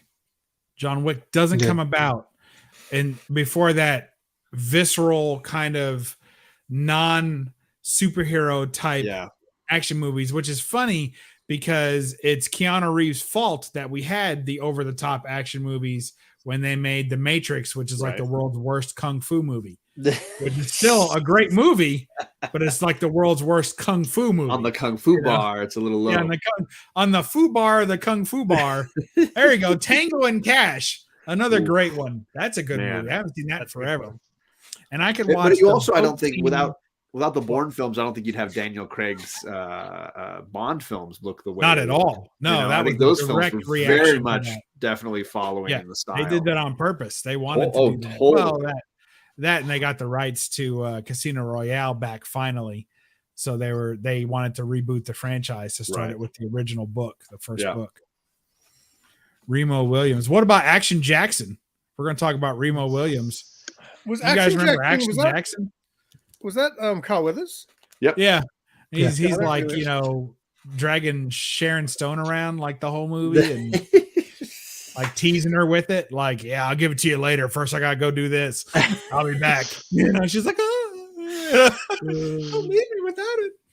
Russ is playing video games and he's on our show at the same time. Yeah. I saw you He's playing still got- Guardians earlier. He's still Injustice got 2. half a wit left over. Oh, so he's it'll playing be all right. Injustice. No, is it Injustice? Who are you? Yeah. Which character are you? I'm the Flash. Flash. Yeah, it does look like it. There you go. He's cheesing. He's cheesing. We're gonna watch Russ get his butt kicked. Let's everybody enjoy. Home Alone 2. How good was the Tenacious D movie, man? The Tenacious D movie. It's pretty. The Was- Pick of Destiny. Yeah, Yeah, it was so good, man. You I didn't didn't. like it? I haven't seen that one, man. Never it's, seen It that is one. so good. it's funny. Like my peak Jack Black movie was probably Nacho Libre. I mean, it's a good one. That one's okay. I'm trying to think. I always of my liked him in favorite. High Fidelity. I mean, it's a smaller part, but That he's was another so episode. freaking funny. I already mentioned how overrated that movie was. How you High gonna- Fidelity's overrated. I started Yes. rewatching that the other night, John. I didn't finish it, but because Sarah was like, "What is this crap?" But I was because that's again one of my favorites. I don't even know that Because- High Fidelity is rated. Like I hear nobody talks about that movie. How do you call it? Yeah, overrated? well, I remember when it came out, and it was supposed to be John Cusack's big return to the cool table, Yeah. and then it turned out to be I Jack love Black's that coming movie. out party, I and mean, it everyone was was like, kind "Oh, of. Jack Black was amazing, he was amazing," and I was like, "That's not even a guy I'd want to hang out with. Like, he's just an asshole." Like I'm sorry, I don't know if we can say that on Russ's channel. Let's sign Oh, off. we're on Simon's channel. Oh, Simon's channel. Okay, good. You don't have any hemorrhoid cream sponsors like Russ does, do you? So I think we can say that. Yeah. So he was just a jerk, and I didn't like his character at all. It's just annoying. Like There the you person go. in a record shop you don't want to see. That was him. Oh, there you go. Favorite Maybe it movie. hit too close for home because it is about like obsessive collections. It It's was. so good. Again, it's one And of those being movies where, pretentious about it. Yeah, it's really which deep we're all dive. very good at. Yeah. But yeah, I got to finish watching that because that's You know what, Yeah, I Donnie? like I Predator tried rewatching Predator 2 with Charlie after we watched Predator 1. I struggled with it. I don't think Yeah, we even finished it. I got 5 minutes into it. I was like, I'm not in the mood for this anymore. Yeah, it Really? doesn't have the same. I went and intensity. rewatched all the Predators, but I have to finish number 2. Yeah, But yeah, it was. I do want to watch Prey with her because I really liked Prey. I thought Prey's Oh, great. that was great. That's the second best Predator movie. I agree. You just Predator. go Predator and then Prey and then you're good. Like don't watch any of their other You stuff. could be. I like Predator too.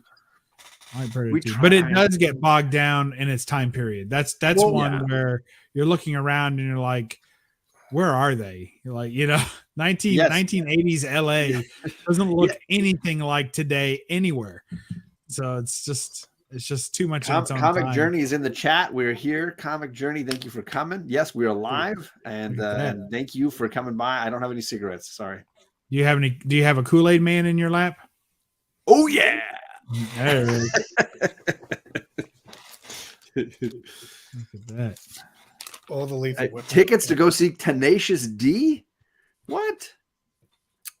I had tickets to go see Tenacious D. I think I I did. would love that. That would be fantastic. Yeah, I got a feeling I had tickets to Tenacious D, but I didn't go for some reason.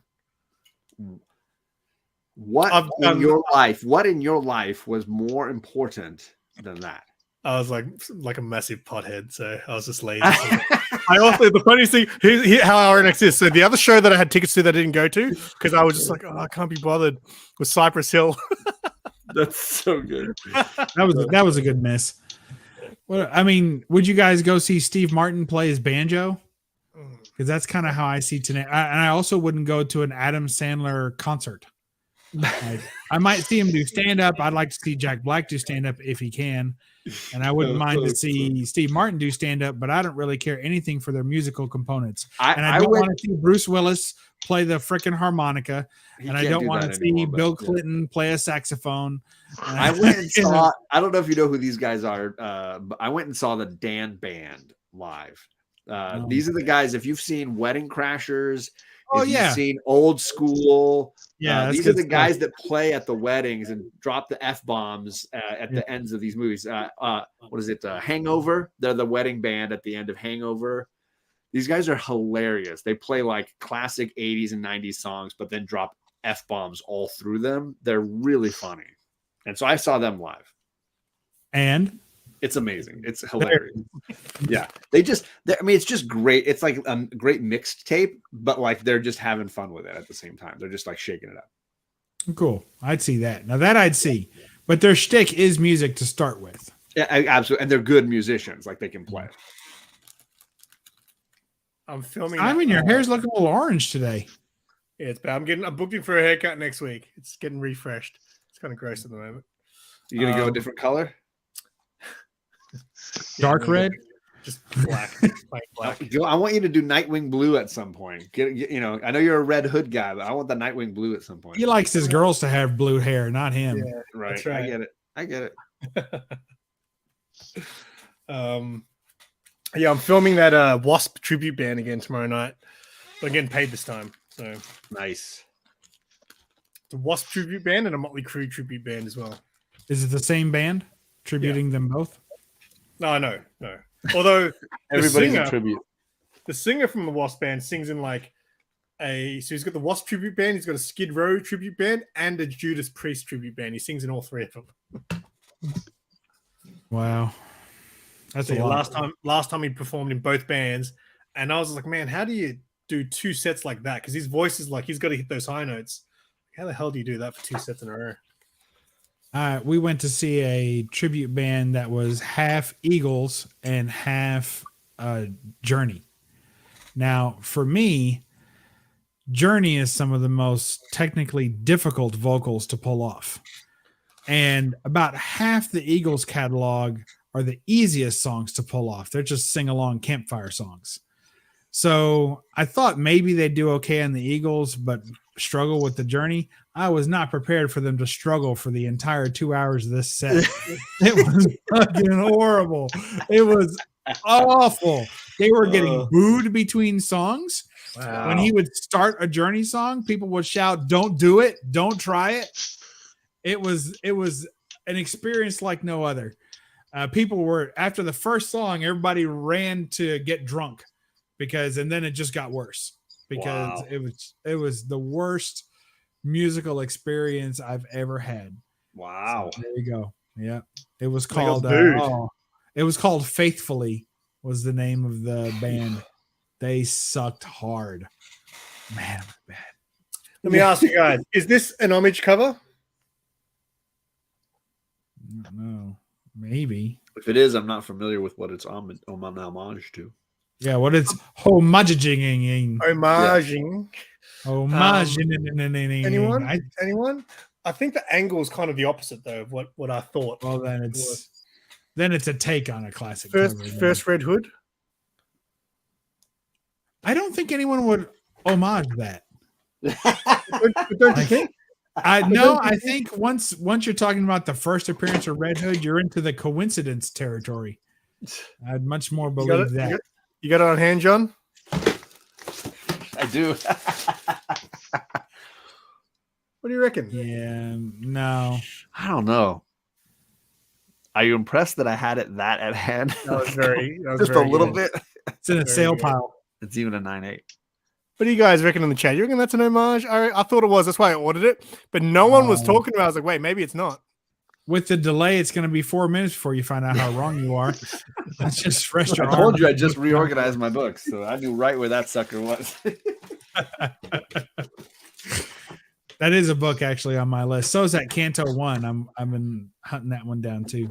Those have both come down a little bit. I think they have. I'm waiting a little bit more on the Canto because every time Canto comes out with another volume, people like it less and less. So I just can't wait. And once they get to like volume 5 or another mini run, then that thing's gonna be like $10. That's hilarious.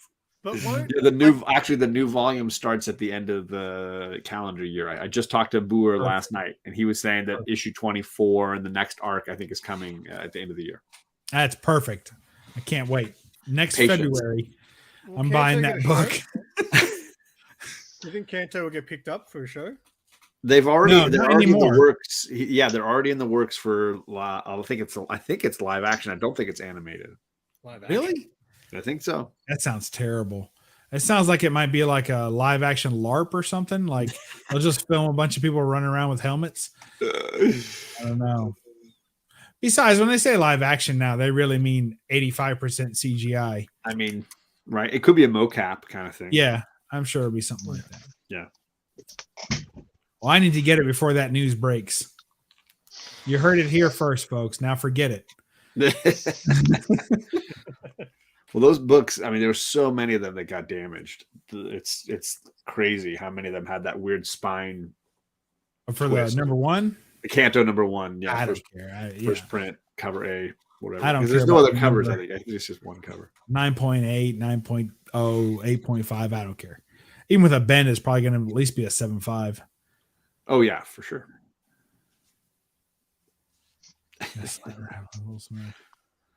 I tell you, it's just the story goes on. It would have been a great 1 volume comic, maybe 2, if they introduced a new plot line for 2.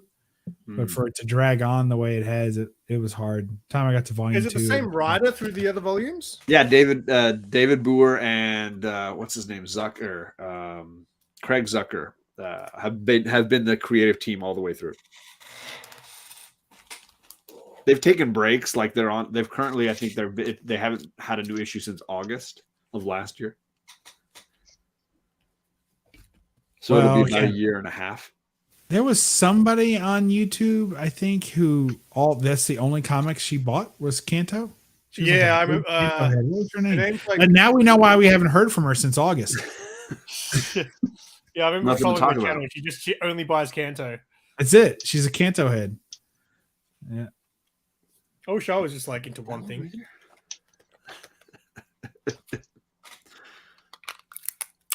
It's a joke. You don't have to. Tell it to some telemarketer. Yeah. Have I told you about last week with Simon's Bagging and Boarding? They're like, would you please just up your subscription? What is that? There's that's an homage. a, There's an homage cover right there. is that Lost Boys? Which one is that? It's Or the NWA. Boys? NWA. It's an NWA album cover. Oh, okay. Those all those hip hop variants, they're like I don't think they exist down here. You never see really? them. Yeah, you never see them. Well, they're probably the kangaroo variants. Probably the hop variants is what you're looking at. Is less hip, double the hop. That's what it's the old hop. Look, I bet aggressively relaxing isn't waiting to steal that joke. Yeah. He's gonna leave that one right where it's at. There's a group of people that love and collect them, kind of like the old Marvel, like 80th and whatever anniversary cover, the border covers. There's just people that like want to get all of them, you know? Yeah, and then they sell them. Like you can always find those at conventions. That and like when I was selling at conventions, it's good to have a box of Scotty Young. Okay. You got to have a Scotty Young box because everyone goes through a Scotty Young phase where they're like, I really dig these. These are awesome. And they buy one. I didn't get it, but this one I really like. I don't like the others, but this one I like. And then they buy another one. Then they buy another one. They're like, I got to have them all. And then you realize there's like 700 Scotty Young variants out there. There's 700 a year. There's millions of those things. And you're like, most of them are trash. And you're like, that's it. I'm getting rid of these. I give up. And then you can buy them for pennies on the dollar and then take them to a convention. And there's always somebody, new collector, who's like, you got any of that Scotty Young? Yes, I do. It's a whole box of them, $5 a piece. He's popular. You know? So It's nuts. I'm not huge on Scotty Young. I don't know. I've got to be in the right mood. I've got to be in the right mood for it. What about Yeah. Sarah? She like Scotty Young? I don't know. I buy like one a year, maybe, where it's like I just see one that I'm like, oh, that's funny. I want to get that one. And that's pretty Yeah, I have like 2 that have maintained in the collection over the years, and they're just Wolverine homages, and that's why I keep them because they're fitting the run. Sure. I went through a collecting phase where I liked his books. I probably got about maybe 20, 25 books That's a with video. Scotty No, Young yeah. covers. My Scotty Young collection. There you go, Russ. You had ideas? Yeah. There you go. Look at the legs on this. Wow. That is terrible. Is that Campbell? Nice. How did that she put her is- boots on? That is You gotta have help. that is like J. Scott Campbell level. That's hideous. Who That's first, beyond two questions. Campbell. Who drew that and who bought that? I got the answer to the second question. I mean, you like legs, but I mean, do any legs work? Like when you see an arachnid, do you just get 4 times as I get horny? scared of those. Too many legs is too much. I will say man. Scotty Young as a writer has been doing great stuff lately. Like he's got some really good books that he's been writing that I've like. Obviously, Strange Academy I thought was really, really great. And then he did one called the Me You Love in the Dark, which was creepy as heck. That was cool. I didn't like how that ended though. The ending was a bit weird for me. It was a little bit. It too had full to on. end that way. It was not a romance, right? You should love it. It's like an unhappy ending. Like she tries to fuck the ghost in her apartment. Like that's not going to go well. And they bang. They legit bang. She has sex with the poltergeist. Wow. Good for her. Good for her. Because usually the girls sleep with the guy and then they get ghosted. So this time it worked the other way around.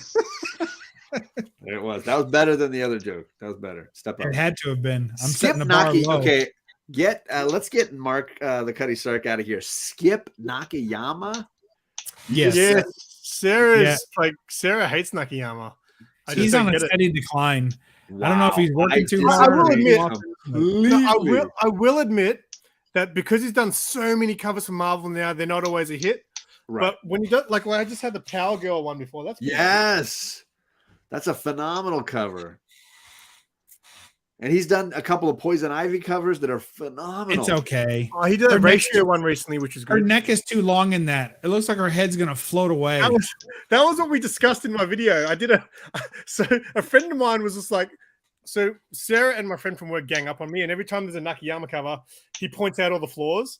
So he sent me an image of this and circled, look how long the neck is. And I talked about it in my haul video. I was like, some girls have long necks. And then I played like a montage of all these like hot girls with long necks. I do, and I like a good neck. It's I prefer a little more girth than length, but I like it. I think like a good strong neck. Yeah, I like something to grab onto. Yeah, I like a beefy neck that doesn't feel like it's gonna snap when you grab it with 2 hands. Yeah, that's what I prefer. I don't know about him doing the Gargoyles cover, Do you but like I the love Gargoyles cover? He did. Yeah, I got that one. The first one. I got it right here. What the hell am I saying? First one's good. But and I agree with him with Skip Alex Ross.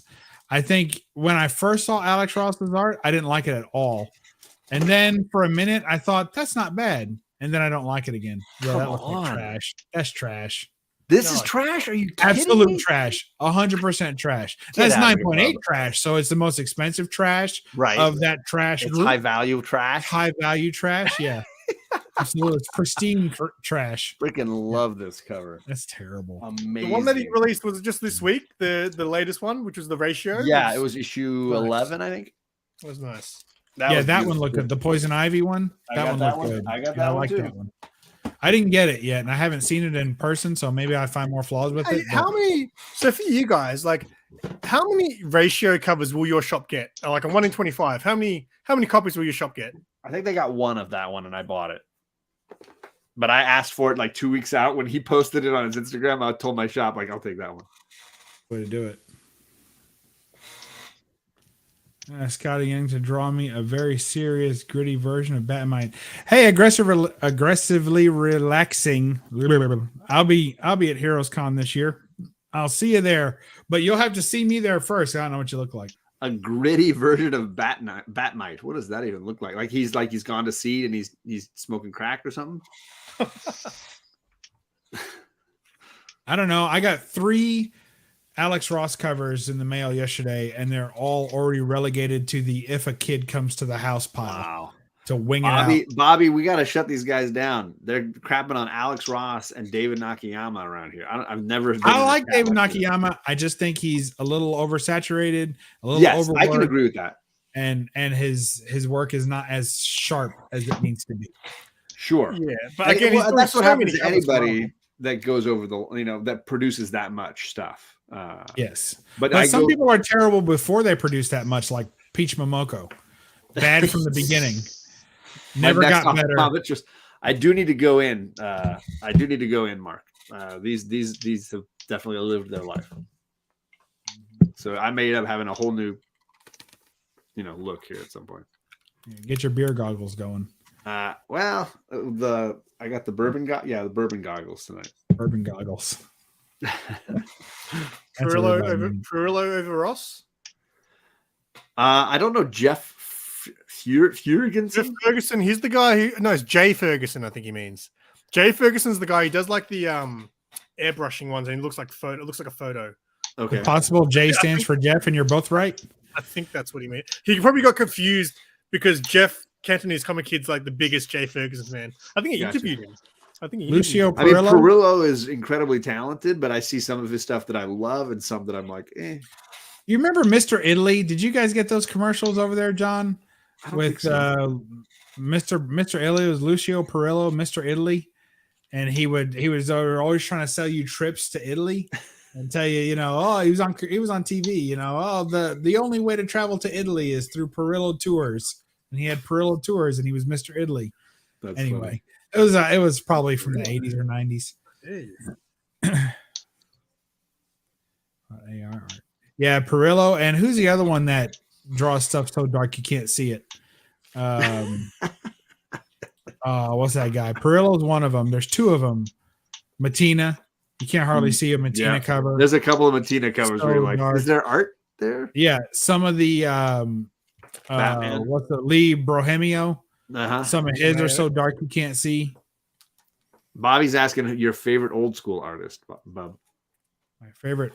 I don't know how old your school is. Right. But my old school goes back to the atomic age.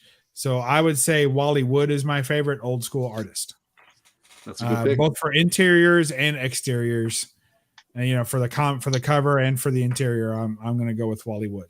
And he was active, through the 60s, early 70s. So still a lot of good stuff from that time. I would probably go with Nick Cardy. I think when you go old to like I guess that's technically Silver Age, his Aquaman stuff, Nick Cardy Aquaman is. I go back and forth so much. So I'm working on a Cardy run for Aquaman.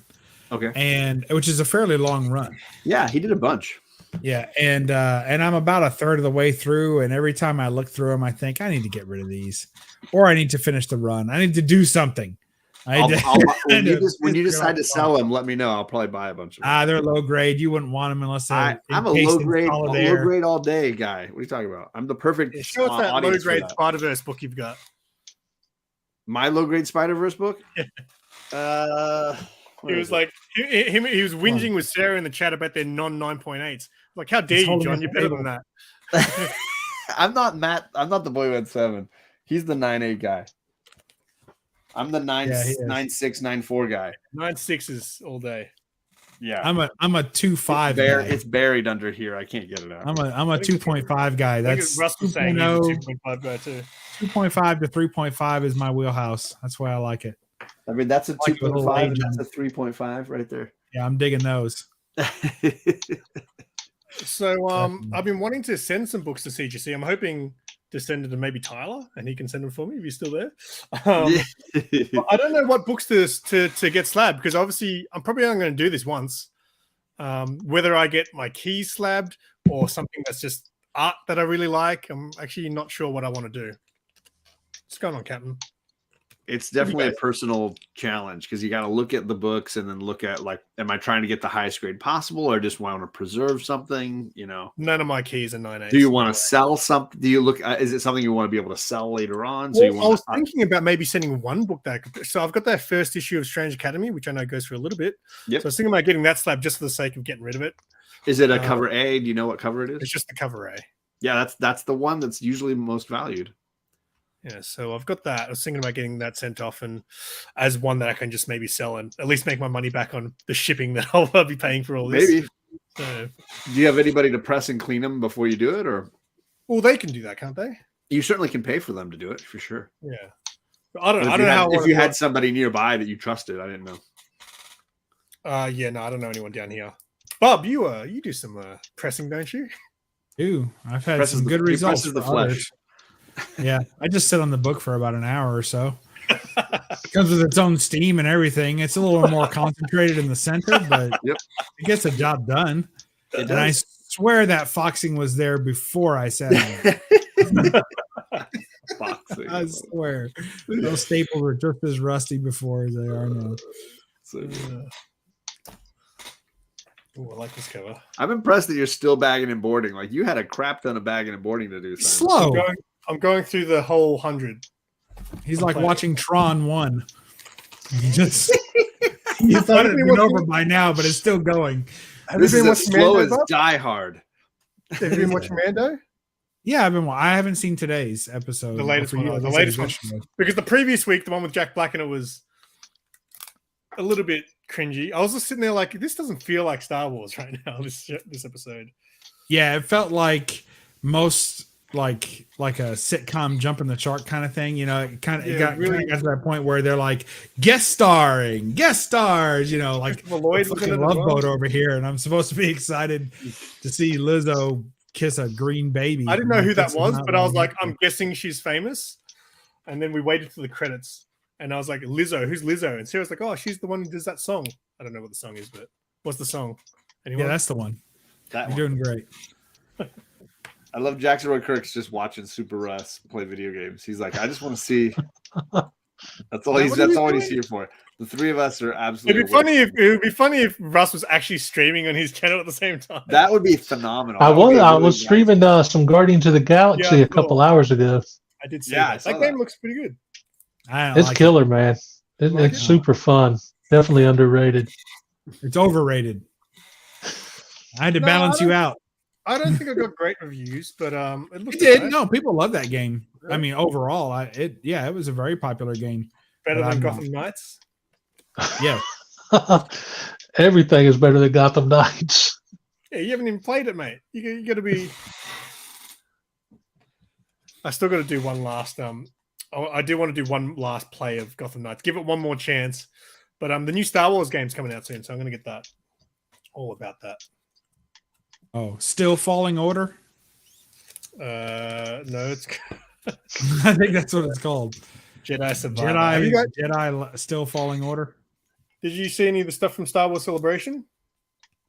Or I the wasn't there. announcements? Well, yeah. Wasn't Did you there? see I it? couldn't show up, and they had it without me. You didn't see any of the announcements though? I saw some of them. Star Wars fans, which I wouldn't even.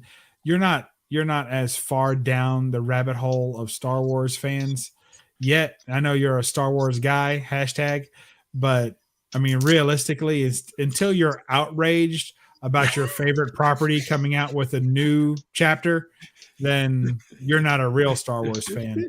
But I why feel like wouldn't you that's want so more content? true. I feel like Star Wars fans can't be Star Wars fans unless they're just really upset about something. Has to be super angry. There's so much anger. I used to be a real Star Wars fan, but I couldn't keep up with the outrage, the recreational outrage that was required for me to be a Star Wars fan was too demanding. So I gave up, and now I'm just a passive Star Wars fan. Mm-hmm. That's a great Punisher cover. I love that cover. Yeah, first, the easy way to get into a fight at a party full of nerds is just to say any opinion about Star Wars. It doesn't matter, even if it's a popular one. Somebody will jump down your throat and scream all the way back. I thought the Boba Fett series was good. Right. I thought you're gonna get some somebody. of it was okay. I didn't understand the premise. Like, who was sitting in the boardroom when they were like, you know what, we need a 55-year-old man climbing out of a bathtub for 20 minutes per episode. Yep. That's what we need. And then for about 5 minutes, climbing back in dramatically. I don't need that. Who needed that? Yeah. Not for me. And they had to expand his suit to fit him. It's like, look, we don't care what the style was. Let's put spandex in between this armor. Yeah. Because we need to get him squeezed back The in. bad guys are like, aim for the love handles. Yeah. That's terrible. And then the little Jabba people. He's going to be at the whole con. thing was weird. He's going to be at our con next week. We got Supernova next week. I'm pretty sure he's going to be there. Is he? Yeah. Where's he from? He's in New Zealand, right? He's Kiwi. I'm pretty sure. He's a Kiwi. Ah, okay. He was. I don't know if you ever saw the film that he was in called Once Were Warriors. It's like I think it was in the 90s. Like it's kind of like an arty sort of film, and like he's part of this like gang, like Maori gang, and like there's a scene where he Mary gang. Maori. Maori. Did I say it wrong? It's like the natives of New Zealand. Okay. Thank you. Yeah, Bob, get it right. Oh, I'm just learning. I wasn't wrong. Gore has got a great comment where he's saying that Harlan Ellison pissed off Star Wars and Trek fans at a convention when he said the best science fiction programming on screen was Doctor Who. I think it's hilarious that anyone would be upset about that. Why are you upset? He likes Doctor Who. Like, why are you shitting on him because he likes Doctor Who more than Star Wars and Star Trek? Like, why is that a shocking take? That's hilarious. It's hilarious to me that Trek and Wars fans would be so upset that the guy was like, "Oh, I love Doctor Who more," and they're like, it's such a prolific grab property. your torches, grab your pitchforks. I mean, they have everything that the others have, and a long-standing history, books, comics, Right. cartoons, all kinds of Right. stuff about it, and big festivals to celebrate it. I've never even watched Doctor Who, and I'm like, sure, if he likes it more, he likes it more. Let him have it. Oh, you're sweet, Mark the Cuddy Sark. I tell you, one of the greatest days of my adult life was realizing that you are named after a boat, not a shark. Like, I remember sitting there and said, Cuddy Sark. That's not Cuddy Shark. It's the Sark. Oh, The yeah. day you learned that there wasn't an H in Cuddy there, Shark. that's hilarious. And I was like, wait a minute, he's named after a boat? Oh, Yeah, I feel that's like he's proving to me his opinions are in question now because he's this is his third straight like hot take in a row. He's a master class bub. He might be on the whiskey. You're on Yeah, the bourbon. right. He's on the whiskey. That He's got has the a he's natural got the whiskey oil and goggles. water tendency. actually, I can show. It's 1:30. I could probably have a beer by now. That's a great book though that you held up there, Simon, just a second ago, right? Because I had my top 5. I'm still not sitting going to there. dig mine out again, but it's good. Is that a Oh, Nakayama? now variant? both of these, wow, both of those are on my hunt list. Both of Simple those. Simon keys. You don't have Mira's first appearance yet? I don't. For shame. I know. Wait, And this I is don't not a have book. that. Not many people show this book. I don't It's feel a like great. people It's, show hey, it. we were just talking about Nick Cardy a second ago. Hey, what do you reckon? You can bump this up to Bub? Ooh, a lot With of all tape tape? on there. Is that tape all the way down the spine? I love it. What do you reckon, Bub? Where can you get this one to? Oh, wow, look at Bub had it right there at hand. Just Well, it's your Aquaman. copy was It's right. A. It's in I'll the A trade you. box. I can reach that without getting up. See, I'll I keep trade my you. I keep the X-Men next to me. Everything else is put away elsewhere, but I have my What's the slabs. color on yours, Bub? Or was it just your camera? Oh No, this is it. it's both. I mean, after you get a certain sub limit, YouTube ups your quality. You're set, yeah. I like my copy better because my copy looks like it's been underwater. Yeah.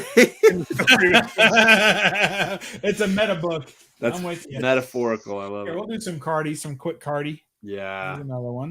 You absolutely. got that one, John? No, I do not. I I've thought only you got were a handful. collecting Nope, I don't have that one. That's a beauty. There's another one, the marriage. Oh, the marriage. No, I don't have that one. Look at you. Here's some of my favorite ones coming up. Here's a nice doppelganger cover. Ooh, I don't think I've ever even seen that one before. What a- Two Bub- mirrors and a Bub starfish. A Bub mirror likes of doppelganger mirrors. covers.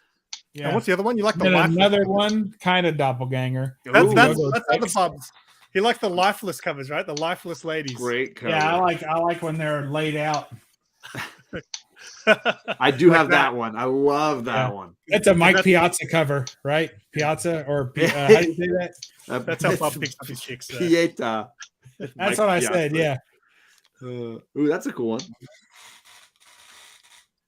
I mean, how could you not like the ladies underwater? I have that one. God, I love that cover. Yeah, it's good. I'm still trying to get his first appearance. Great It's cover. on my short list for this year. Here's another fun one. Ooh, that's a great one. Yeah. Why is she always passed out? Can she not swim? Ooh, I've never seen that one before. All right, my arm's tired. Oh, You did what you did. You did your work. It was good. well, if you want me to whip it out any faster, just you know. Hey, Jeff. Oh, that's like a hot book for no good reason right now. Yeah, why? You know what's funny? I found out I've got his first appearance as well. I didn't even realize it's in a West Coast Avengers book, I think.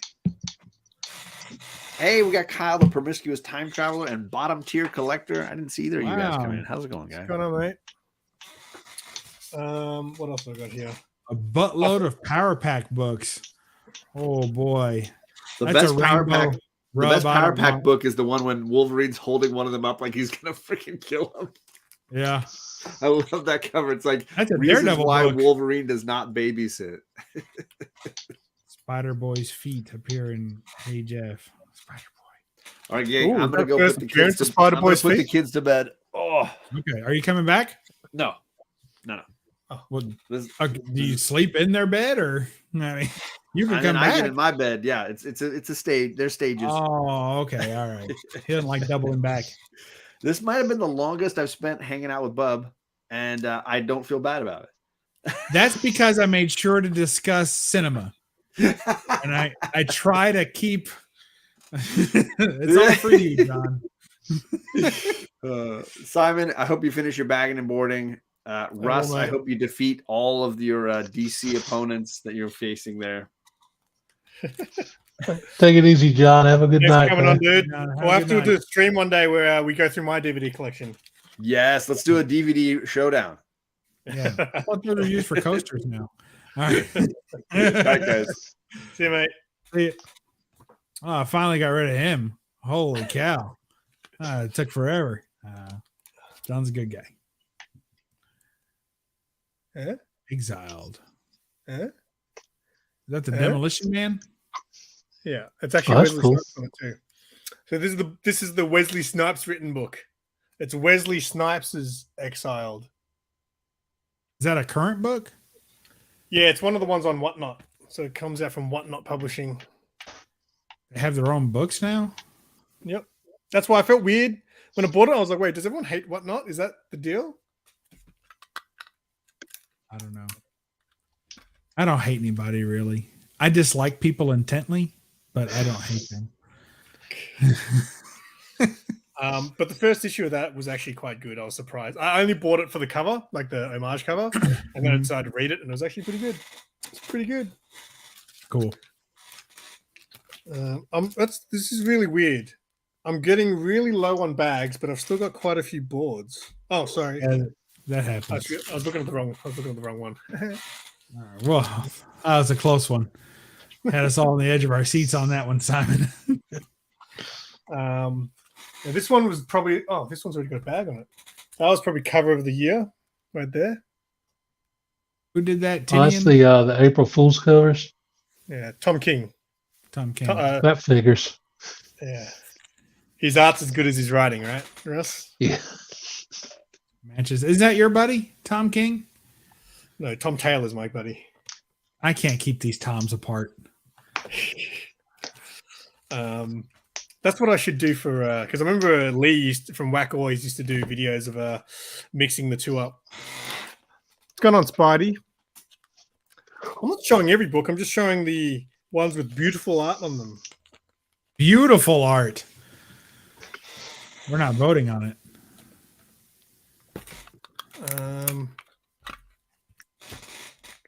Anyone else want to jump in? I got room for one more. You got room for two more, don't you? Or three more. Yeah, no, yeah, I do. I just said one more because like 4 is like the maximum my brain can handle. Once there's more than 4 people, I'm like, oh, there's too many people. I can't talk. Let me What's tell that? you something. A couple of years ago, you could only take one. Really? Yeah, you would shut down. If you had more than one person on the stream, when it was 3 people, you would just stop talking. Wow. Back when you first started. So you've got much better. That's a nice cover.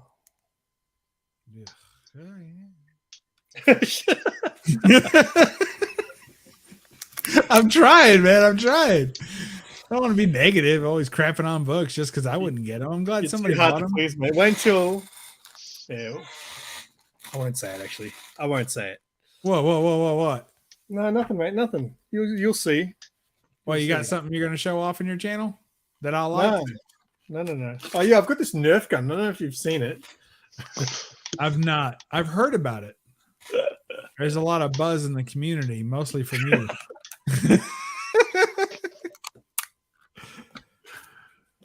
you.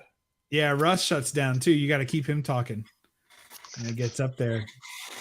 I learned that early. I was just making sure that I had enough achievement points to pass Bub. Oh, you bum. What is that? That's the Xbox avatars. You Xbox guys. Yeah, Russ got the only cool Xbox avatar, which I would have taken had it not been that he had it. So Can't you both have the same one? yeah, Or was that lame?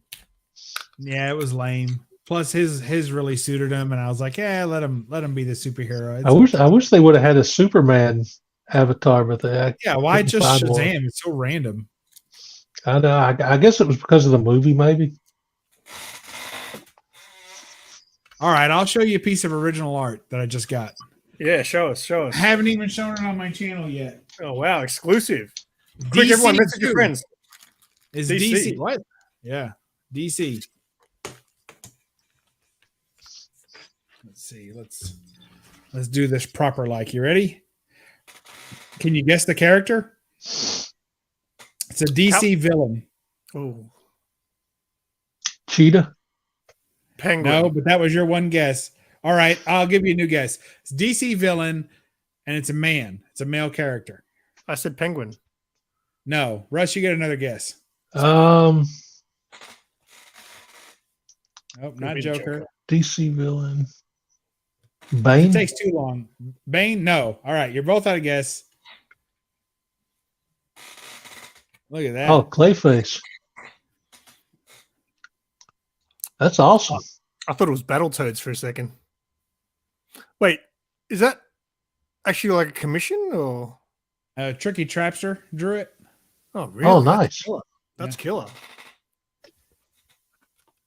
Yeah, that's great, isn't it?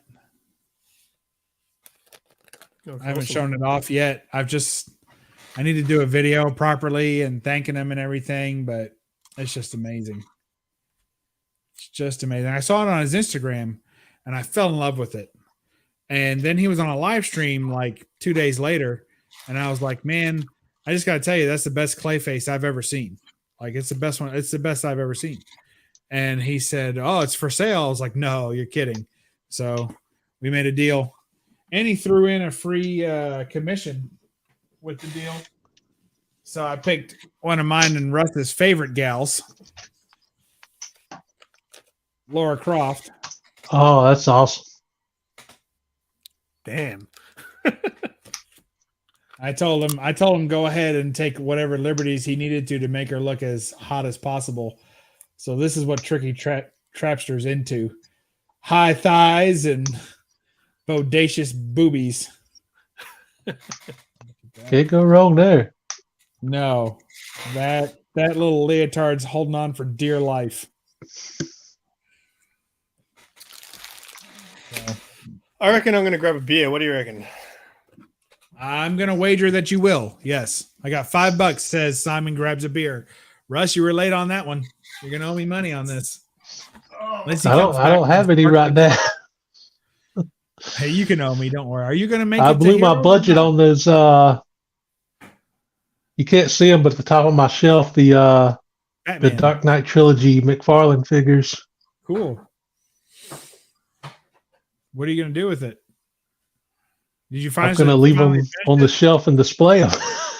Well, like you finished it, right? You were working on it. Yeah, last yeah. I week. bought. I found all four of them with the Bane Builder figure. Oh, cool. What'd you get? Simo. Oh, what I get? Sorry. No, I bought. These were a gift. Asahi Dry. Asahi Dry? It says dry. Super dry. Super dry. Oh, like man. Russ. It's a good way to start a brush fire. I'm not huge into Asahis, actually, but these are all right. Cheers. Cheers. I don't have anything. I can't drink. I'm going to a drinking event tomorrow. How's your petrol booze dispenser? I haven't used it since, but I did clean it. So it's usable. It just sucks you can't store drink in it. Like you can only use it short term. So I would have rather been able to store drink in it. What's up, Sanimation 5? Where are the other 4 Sanimations? Itchy bum. That's what I want to know.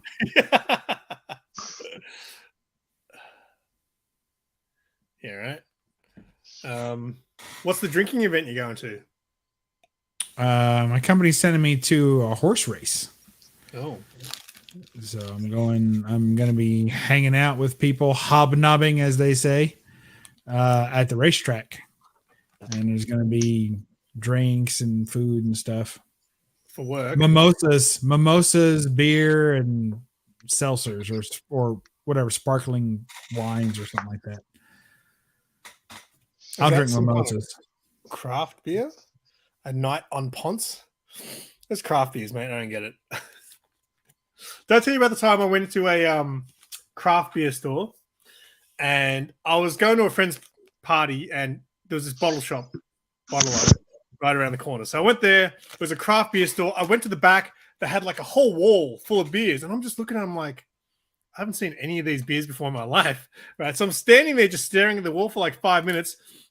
And then the guy comes up to me. He's like, do you need a hand? And I was like, yeah, what are all these? And he's like, oh, what kind of beer do you like? And I was like, just like beer. He's like, I don't know what he's talking about. And he started going on about all these. Do you like something more hoppy or do you like something more fruity? I'm like, I don't know, man. And he kept asking me all these questions to the point where I just go, dude, I just want to get a 6-pack. And then so he goes, oh, look, try this one. It's a 6-pack. It's a bit easier if you're new to drinking. That's right. He goes, are you new to beer? He asked me if I was new to beer. And I was like, I've drank beer before. So anyway, he ended up getting me this 6er. And he's like, oh, this is like really easy to drink. I was like, cool, that'll do. I'll grab that. So I get to my friend's party. I tell him about this place. And he's like, oh, I love craft beer. I'm going to go check it out. So he goes to the same shop a week later. And the same guy says like, hey, man, do you want to talk beer? And my mate's like, yeah, let's talk some beer. So they start going back and forth. And he knows what he's talking about. And then he goes, yeah, I might try this. And I might try this one. He's going to buy 2 of them. And the guy's like, hey, you know, if you buy a 6-pack, if you buy 6 different ones, we can put it in a 6-pack and you get 10% off. And he goes, oh, that sounds good. That sounds good. So he gets a 6-pack of 6 different beers, all right, and having this great conversation about beer with this guy. And then he gets to the counter and the guy's cool. Yep. And then there's 10% off. So that's a $36 or something like that. And my mate's like, oh, yeah, cool. Yeah. 10% off. He's like, yeah, that's with the 10% off. He's like, oh, yeah, cool. Here you go. And he paid for it. No way. Yeah. I'm done. I'm not doing that. I'm not paying that much for beer. No, it's not even hard liquor. And like that, the craft beer stuff, you know, you have to really love hating yourself. Like that has to be one of your favorite things. Like how bitter and nasty can I drink something and still smile and tell people it's great? Like, man, it's rough. Well, that's the thing. I like for example, we have a beer down here called VB. And a lot of people talk shit on it and say it's like bottom of the barrel, but I love it because it's just pure filth. And that's what I want. So you are a beer connoisseur. You just want the scrape bottom of the barrel scraping. Bottom of the barrel, yeah. And then we have crowns. You know Crowns. I think crowns come from the top of the barrel. Oh, that sounds good. Maybe I'll drink beer tomorrow. Last time I went, I drank mimosas, and about 3/4 through the day, I had to go sit in my car. Like I was like I need to sit in my car. I just sat there for like 45 minutes. And what's a mimosa? Is that like a cocktail or something? Yeah, the cheap mimosa would be just like orange juice and vodka, champagne, orange juice and champagne. But yeah, I think you're supposed to put something else in it. I'm not sure, but basically orange juice and champagne. Yeah, they taste good. They go down easy. You can't taste. I mean, it's just like a sparkling orange juice. But then after like 3 full cups of that, you're like, whoa. Yep. I'll do it. Man, it's almost midnight here. I think I'm gonna call it a night. All right, mate. Well, thanks for playing video games live. Yeah. Watch you struggle as the Flash. Yeah. Just my contribution to the stream. All good, mate. Appreciate you hanging out. Take it easy, guys. All right, see you, mate. See you, Russ. And then there were two. I'm gonna drop a link in the chat. I'm gonna see what else because I've still got a few books to go.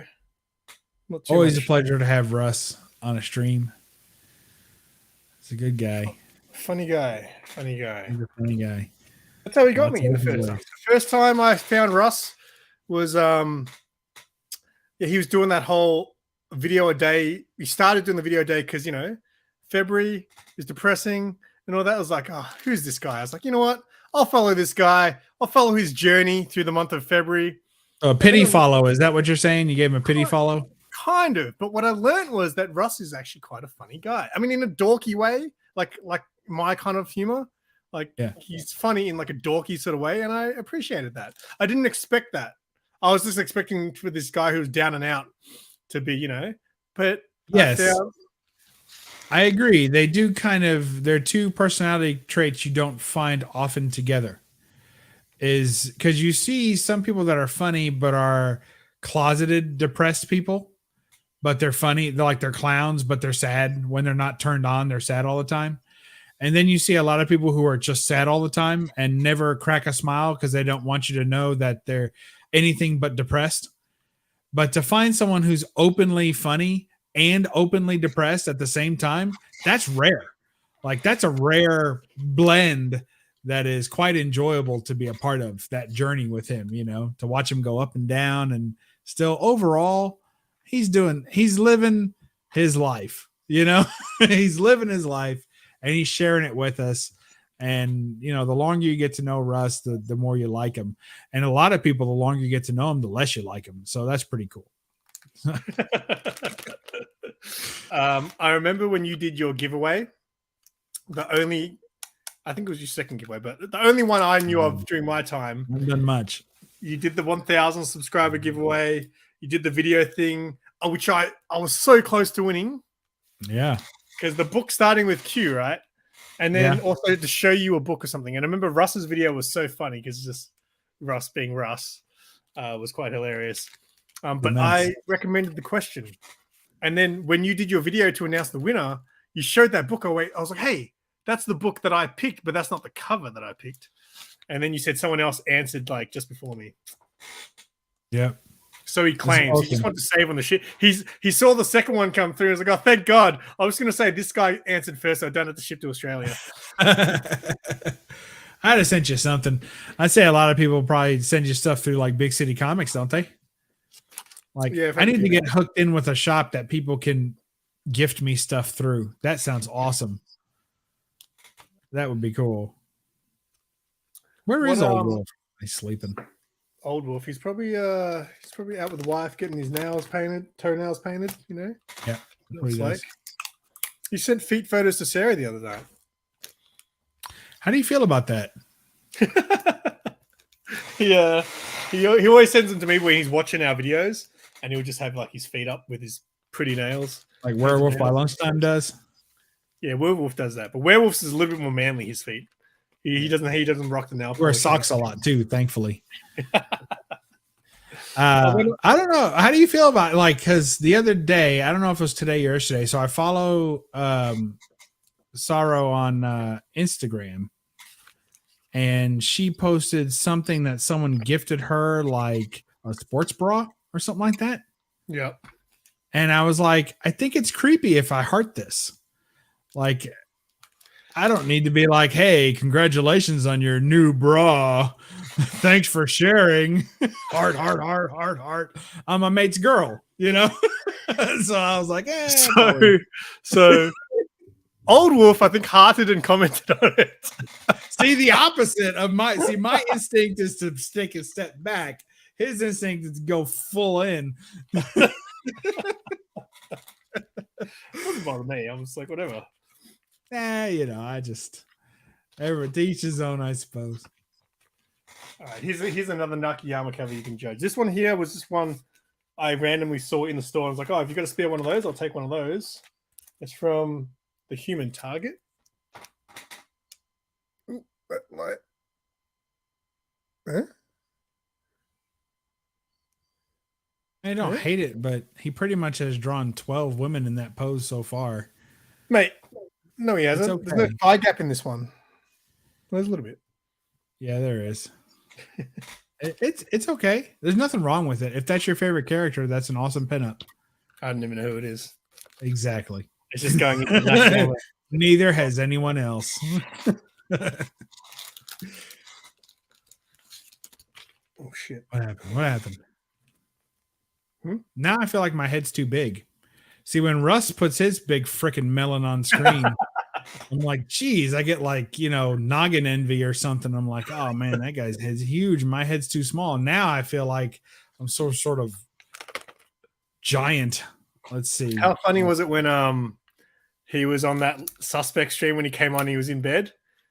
It was just his face. Oh yeah, he was blotto, man. He was having a hard time for sure. That was funny. I literally just went through, like, me and Sarah the other night, we grabbed out, like, I don't know, 8 stacks of books out of my room to try to sort through them. And all we really did was, what are you doing? All we really did was sort them into, like, publisher, stuff that I need to read, and stuff that's just cover buys. And, man, it took forever. And now I've just got a whole bunch of other shit, like another 2 piles that I've just got to mix into that other collection. That's just... So you sort your stuff by publisher and reading? So I normally have publisher. Like when I've read them, I put them by publisher. And then I'll have cover buys by publisher. Cover buys by publisher? Yeah, but I'll also have like separate ones like for certain characters. So I've got like a box with just Vampirella, Red Sonja, and things. And then I might, like, I'm going to start doing some artists. Like I've got so much Carla Cohen stuff. I'll probably do like a Carla Cohen box, because that will then lighten the Red Sonja box and things like that. So I'm starting to, but it's just the piles are ridiculous. Like it's beyond a joke. Yeah, that happens quickly, doesn't it? I'm probably going to try to read Neverlanders next, which is Tom Taylor's trade that he released, because I'm seeing him in a week. So just so I got something to talk about. Hey man, I finally read your book, Kelly. Oof, I wouldn't have a clue. How many fit in the short box? And a lot of my short boxes aren't necessarily full to the brim either.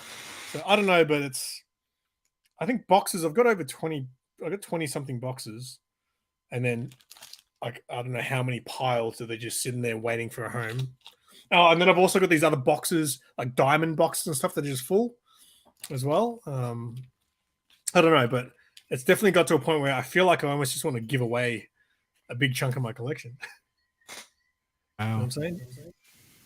Simo will take all the Spider-Man you have, and then he's done. He's already got it all. I know. He's trying to. I have all my modern stuff, which is anything post-code or post-code. So anything before 1950 or anything after 1955 goes in my main cabinet. And then anything before 1955 goes in my locked cabinet. And then also I just a few weeks ago moved all of my adult comics into that locked cabinet. You should do a video on your adult cabinet. I don't know. I feel like it's safer to spread it out in a regular haul, because otherwise, if I'm naming like a haul, pointy tents and and short skirts, I mean, if I name a haul that, then it's drawing too much attention to that aspect of the collection.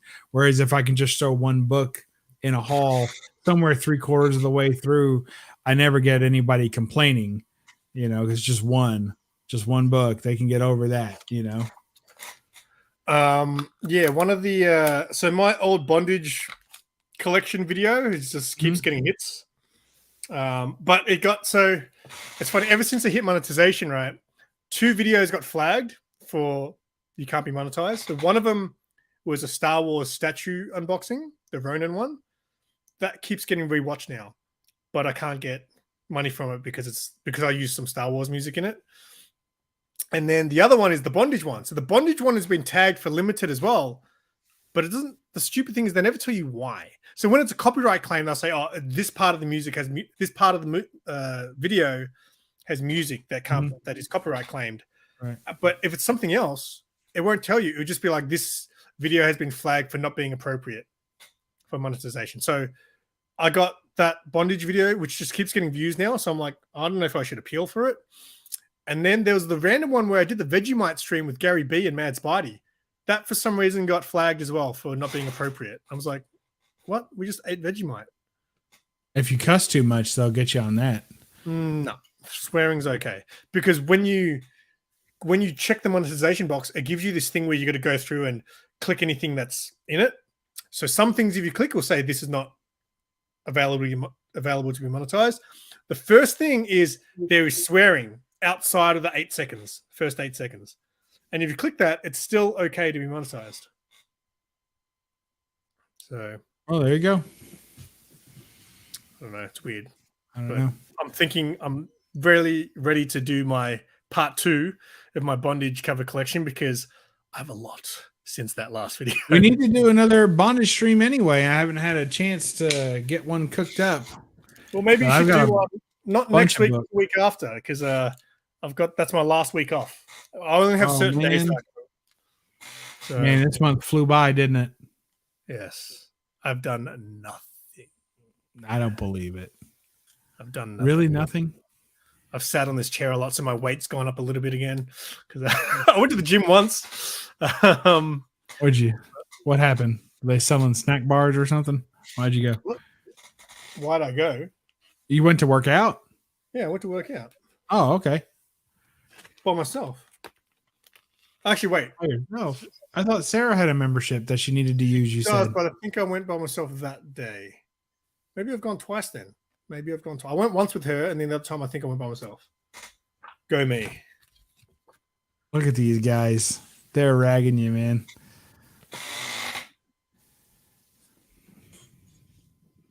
I'd get up and show you my Crocs, but I know you don't like them. I think Vegemite's not appropriate.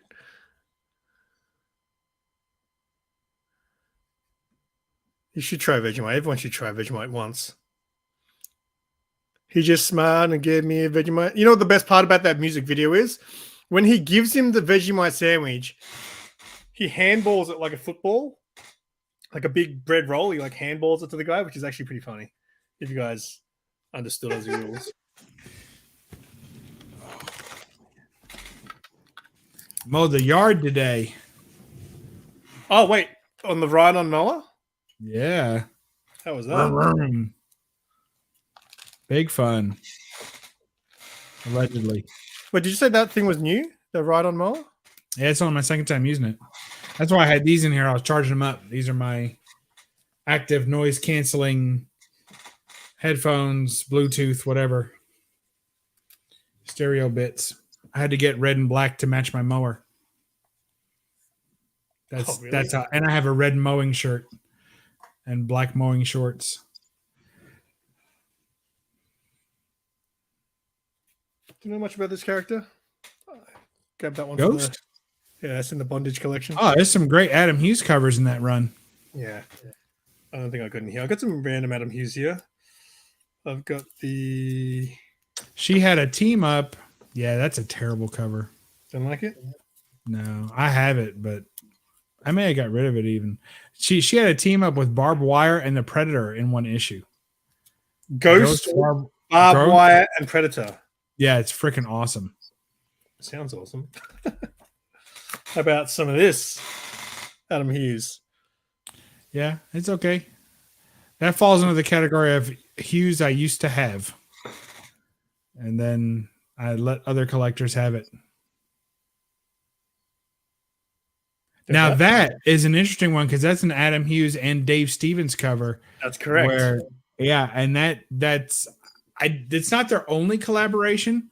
They did a couple others, but it is a pretty good one. I was going to do a video on this because when I bought it and I talked about it in my haul, I was like, let me know if you know anything about this. Not many people, there was a few people in the channel like, I haven't seen that before. I didn't know about that. So I was like, oh, maybe I should do a video on it and school you guys. So there was a whole bunch of variants for this first issue, and there were a whole bunch of collabs. Like I think J. Scott Campbell was on one. He collabed with an artist. There was probably about 4 covers that all had 2 artists on it. So interesting. Do you know anything about this weird one? No, but I love Pacific Comics. It's a great publisher. A lot of good runs in that. So if I see anything Pacific Comics, like if I see a Pacific Comics published book in like a dollar bin, I'll buy it and just read the stories and hope for something good. And often there is good stuff in there. Thanks, Bobby. You're sweet. You do it right. Yeah. I don't remember what I did, but it must have been right. Noise canceling technology definitely works, but there's definitely different levels of noise cancellation because we sell them at work.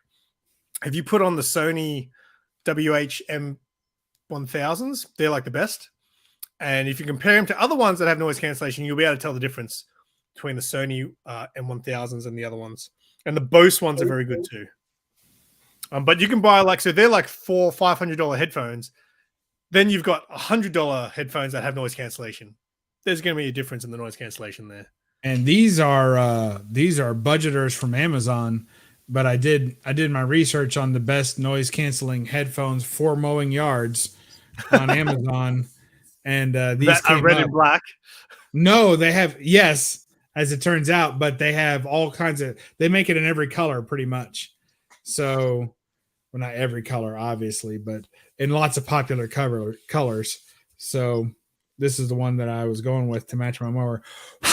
Next time, I need to take the blower to it so I can get all this dust out of it. Well, let's have a look. But yeah, I rode it hard and put it up wet.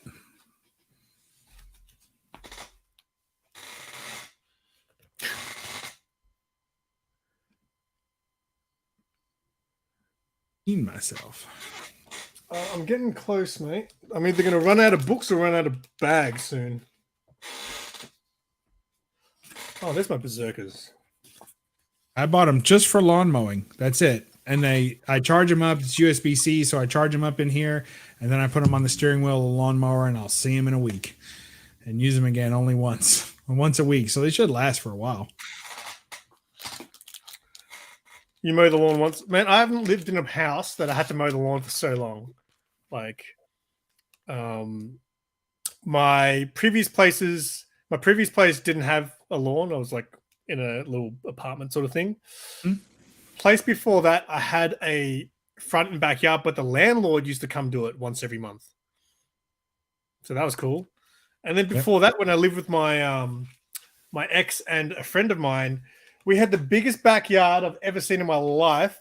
But again, there was a gardener included with that place. So he used to come once every month. And the backyard was the backyard was 10 of my houses right now. The size of it was ridiculous how big the backyard was. Well, I had a service before, but now that I work from home, it's like you feel like you don't even feel like a man. Like you're sitting in here and you're on your little computer and you're doing your work and, you're sitting there and you're thinking about watching a baseball game or something and comics and toys and you're working. And then there's an actual man outside mowing your damn grass. And you're like, oh, what are you going to do? Like if you stepped out there while he was mowing, what does he think of you? You're out there in your comic t-shirt and your Crocs. And you're like, hey, nice weather we're having here. Okay, I'll let you get back to it. I mean, it just sucks. So I was like, I can't. Now, if I'm working from home, because I was working in a town over, and it took about 45 minutes to get home. So mowing of the evening was not an option. It just wasn't going to happen. I get home way too late. Most of the summer nights, I've been home too late. And then that means you can only mow on Saturday or Sunday. And if it rains, you end up with your yard unmowed for like 3 weeks. And it just looks terrible. So got to get a service is what I did. But now I'm the man on the tractor, working hard for the money. Is it fun riding one of those things? Is it like playing Mario Kart? When I was younger, it sucked because I was poor and my mower was shitty. So it was like, they say there's no such thing as like a bad hand job, but but I believe that there are. And riding on that old mower was like a freaking bad hand job. It was like it would jar you to hell. Like you could feel your brain like dislodging from your skull and vibrating.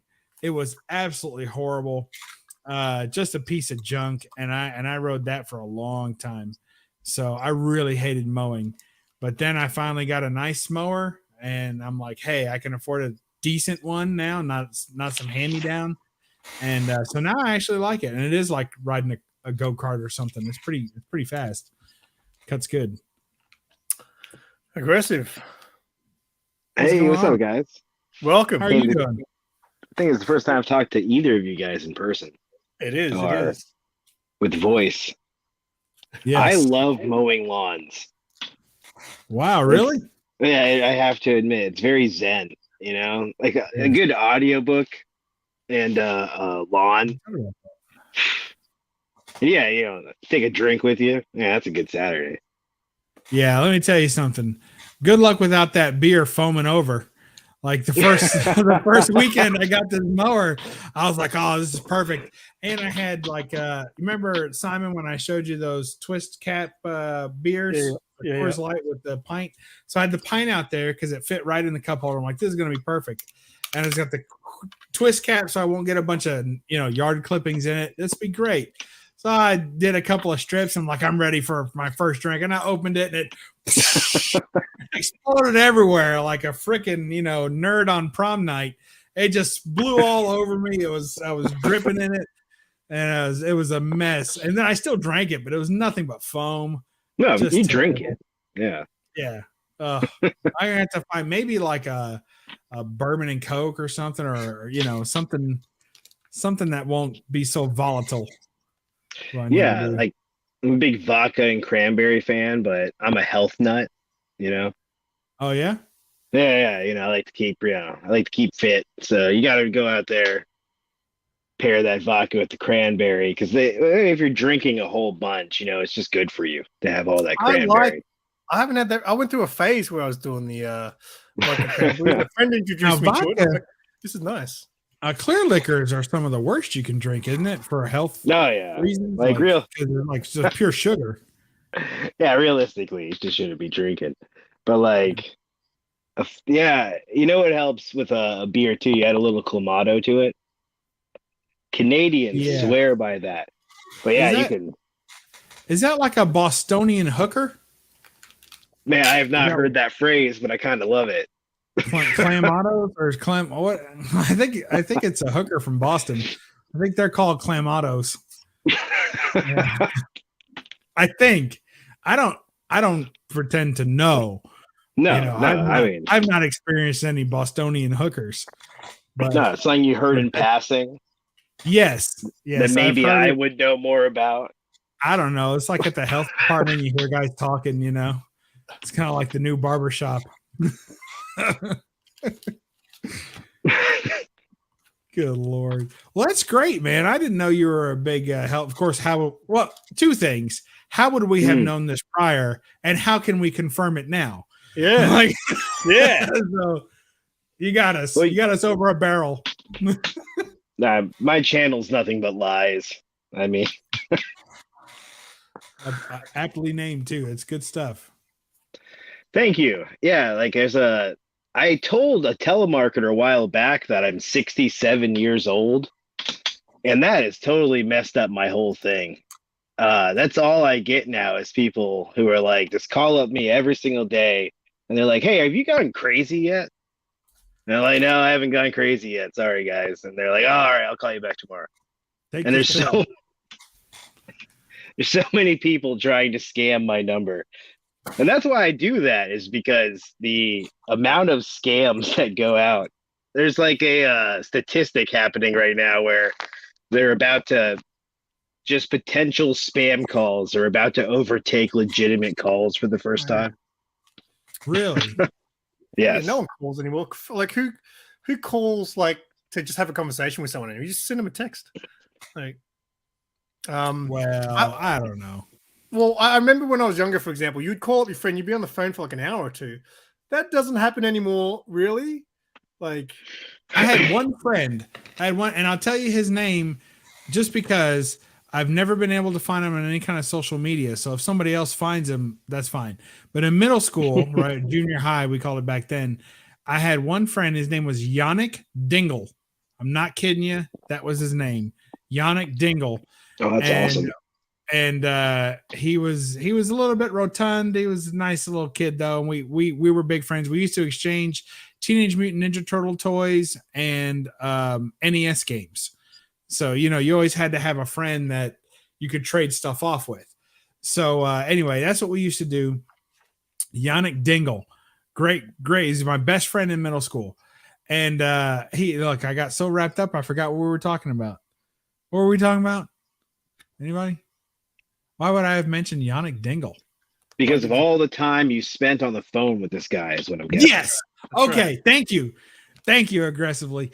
So this guy is the only person in the history of my life that would call, have nothing to say, and then breathe. Just fucking breathe for like an hour. He just breathed on the phone. And yeah, it's like a stalker without all the benefits of feeling good about yourself. Well, he didn't like he wasn't erotically breathing that I'm aware of. But it was just like, what are you doing now? Nothing. Well, then get off the fucking phone. Let me, because there's something I'd like to do. Because you remember too, like back then, the phones had cords. Yeah, so about to say, like I'm walking around fucking Bluetoothing and frying eggs and chopping avocados. Like I'm tied to the wall. Yeah, you're on a very short cord. Oh man. See, I was lucky. I had the long cord. Maybe he had a longer cord. You know what I mean? Long cord in the kitchen. That was it. Every other phone was a short cord. You could tell what kind of conversation a person wanted to have by the length of cord. Like, look, man, you got a longer cord than me. I can't keep talking. Talking on the phone is still annoying. Yeah, we used to call him Supersonic Yannick. Those of us that were friendly with him, Supersonic Yannick. And that was around the time Sonic the Hedgehog came out too, so it was perfect. Yeah, that's a solid nickname, man. Yeah, you can't go wrong. What was that, middle school? Yeah, middle school. Supersonic Yannick. He couldn't run worth a shit. He was short-legged and a little round. Great guy though. If you're out there, Yannick, if you've been following me, breathing along to my channel for the last 35 years, still a friend. Just still nothing to say, but listening. No. I mean, in person, we would talk for hours, and then on the phone, he would just breathe. It's like, we already talked today. Like, there's nothing new has happened. It is what it is. I got a friend that works a job that we both used to work, and he'll call up, and he still works it and try to commiserate with me. I'm like, oh, no, I'm out of the game. You can't complain to me about this job anymore. Yeah. I refuse to participate. That's like the second out of 3 levels of the death of a friendship. So like the first is when to me, I mean, everybody could be different, but to me, the first is when you have a common interest or a common situation where you wouldn't be friends otherwise if you hadn't met. So like you're both in the same school, you both go to the same job, whatever, right? So you start off and you're just friends because of happenstance. The 2 guys you hate each other the least, so you become friends at work, right? You can stand each other for 8 hours a day. And then one of you leaves that job. And that's the first so the first step is friendship. The second step, of course, because before anything can die, it has to live, right? So the first step is the life, is the friendship. The second step is one of you leaves, and the person who left doesn't give a shit anymore. They care for like the first 2 weeks because they're waiting to hear that like some girl, jumped out the window because she missed you so bad. But when that doesn't happen and the boss doesn't the whole company doesn't fall apart, then you're like, whatever, you don't really care what's going on there anymore. And the other person's still trying to keep you involved, but then there's new people that started working there and you don't really know who that is and you don't really care. You don't really care. And then you start telling them, why don't you just quit already? That's what I did. So and then after a while you get tired of that person. Then that person leaves the job. And then when they get to the new job, then it's like, well, now we have nothing to talk about. So now it's just memory lane, and that's the worst. That's the last. There's a dead end on memory lane, and it's just a fucking cliff of a friendship. And it's like, oh, remember when? After about 3 or 4 times of doing the remember when, and you've already talked about the same people over and over again, you just quit and you just stop calling each other for birthdays, and you don't have brunch anymore. It's just done. You're just done. And by now, you got new people you work with, so you'd be friends with them. You know, so anyway, that's what I think about those. I found other people that, you know, care about comic books online. I'm like, I'm sorry, man. It is freeing though, isn't it? I mean, it is like, I remember having to force my friends to be interested in the things that I was interested in. And now I don't. Like now I just let them not give a shit about my things, and I just find people who are already interested in those things and connect with them. That's pretty cool. Yeah, I totally agree. It's like that's what I like about the little comic book community is that we do all kind of share as a similar thing where for whatever reason we give a shit about what the Flash is doing, and like we're concerned about that. Yeah, and it's like, important. It's and important whatever that is, it's just, you know, it's a lot of camaraderie between all of us. We don't know exactly what it is. But for some reason, yeah, we all care about Spider-Man, and that's enough. It is enough. I mean, well, I don't know how the women do it, but I know that for men, that's enough. Like men only need like a single thread of commonality to have like a best friend, you know, because we compartmentalize all of our relationships. So it's like, this is the person I go to when I need this. You know, for a lot of us, our wife or our girlfriend is someone we go to for something very specific, you know, and if I want to, whatever that may be, each his own, but you know, and if you're lucky out of your life partner, you can get more than one thing out of that person, but there's got to be at least one, right? But then for our male friends, it's like, you know, oh, who's that? That's the guy that I only call when I go to a specific barber shop and that pit bull is there, and me and him once talked about that pit bull. So now whenever I see that pit bull, I'm like, hey, I saw that pit bull today. And that's it. And me and this guy's been friends for like 20 years, you know, and that's the only thing we have in common, you know, and friends. Don't talk about anything else. You know, guys pretty much just, we don't need. And so we have comic friends. I have football, you know, people I only talk football with, people I only talk baseball with, people, you know, and it's all just separate. And if I try and tell a baseball friend about comics, they're like, what? Like, why do you waste your time with that? I'm like, yeah, exactly. You know? Yeah, I know how you feel. Just, the comic thing's hard. You got to find a real specific guy who cares about all this stuff. But yeah, the second you look into someone else's eyes and they know who like Alex Ross is, you're like, oh, my people. Well, that's what's so great about this. Me and Matt Spidey became friends again because of all this stuff. Like, I hadn't seen that guy in forever. Like, Spidey was someone I knew when I was like a teenager. And then, like, throughout our adult life, every now and then we'd bump into each other and know who each other were. Like, he'd come to my work sometimes, like, hey. And then when he found out about my YouTube channel, he's like, hey, man, I'm into all this shit. And then that's how we became friends again. Were you into it at the same time before when you were friends the first time? No, because back then I probably was into comic books, but that's not something that we were like just. I met him from just roaming the streets and playing basketball at like random basketball courts and stuff. That's how I met him, and then eventually went to school with him as well. But we weren't friends in school; we just knew of each other outside of school. Right. And then after school, it was just like I wasn't like friends with him going through my life. It was just what I knew who he was, and then kind of because of the YouTube channel thing, that's how he became friends with me again. That's cool. I really like that. That's a good story. That's good. But yeah, comics. Yeah, I was gonna say comics kind of have the same thing sports do in a little bit because that's like a lot of our conversations is like right now Spider-Man is losing everyone, and some people will be like, no, it's not as bad as you're saying. Batman's losing right now. You know, you see that came out this week, and then you know it's a lot of arguing about your team. You know, like, oh, I'm a Hulk guy, and you know it's not as kiss my ass. It's fine. People just kind of rag on you. A lot of comic readers though aren't necessarily like a lot of them don't necessarily read current stuff. So like I guess that's something if you weren't reading that stuff, maybe you'd want to also catch up on that stuff. Like what's happening with Batman now? Holy shit. Yeah, Thanks, I Shazza. try to. Thank you very much. Oh, I hey, forgot I yeah, had look at super that. chats. It's been a while. So almost forgot that I had super chats. Thank you, Sharon. That happens. I got to still make a little video for every time I get a super chat. I got to make those videos. Yeah, those don't get annoying at all. I'll make a series of them. I'll make 10 of them.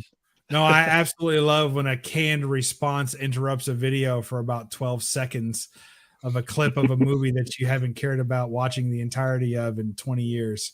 Like They Live. Super my favorite. Yeah. I'll do a clip from They Live. I like that. Yeah. I like that almost as much as the classic what's in the box thumbnail for any kind of unboxing that gets done. Yeah. From what's that? From 8 or what's it? I mean, what's the movie with that idiot, that pretty boy, Brad Pitt? Oh yeah, the what's in the 7? box? No, 7. 7. Yeah, the what's in the Box box? in the box. Like, I never get tired of seeing those thumbnails. No, we all Never. couldn't help ourselves just now. Every single one of us had to say it. Yeah, the first Exactly. time I saw someone use that, the what's in the box, I thought it was hilarious. And then I realized Yeah. everyone uses it. Yes. All of what you just said is true. I'm thinking for my next video, you said I could have your Kanto opinion. So now I'm going to clip that from this video tonight of you saying that I can do that. I'm going to play that at the beginning of the video. And then I'm going to have me saying it to telemarketers. But I think I'm just going to keep flubbing it and be like, oh, wait, that's not what I'm saying. And just keep messing. All right, let me know when that one drops. Because like some of I'll your tag you. videos, I have to be really ready for them because they kind of come at you and it's all, there's no intro, there's no outro. Like you're here. This is happening, and as soon as it turns on, I have to be like in a state where I'm ready to follow along in this journey into absurdity.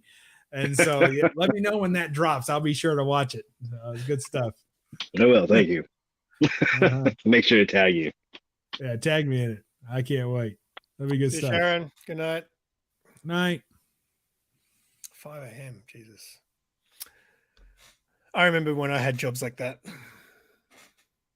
Be 2 weeks from now, won't it? Or No. 5 a.m. No, when I used to do childcare, so I used to have to wake up at start work at it was 6 or 6:30 or something like that in the morning before school started.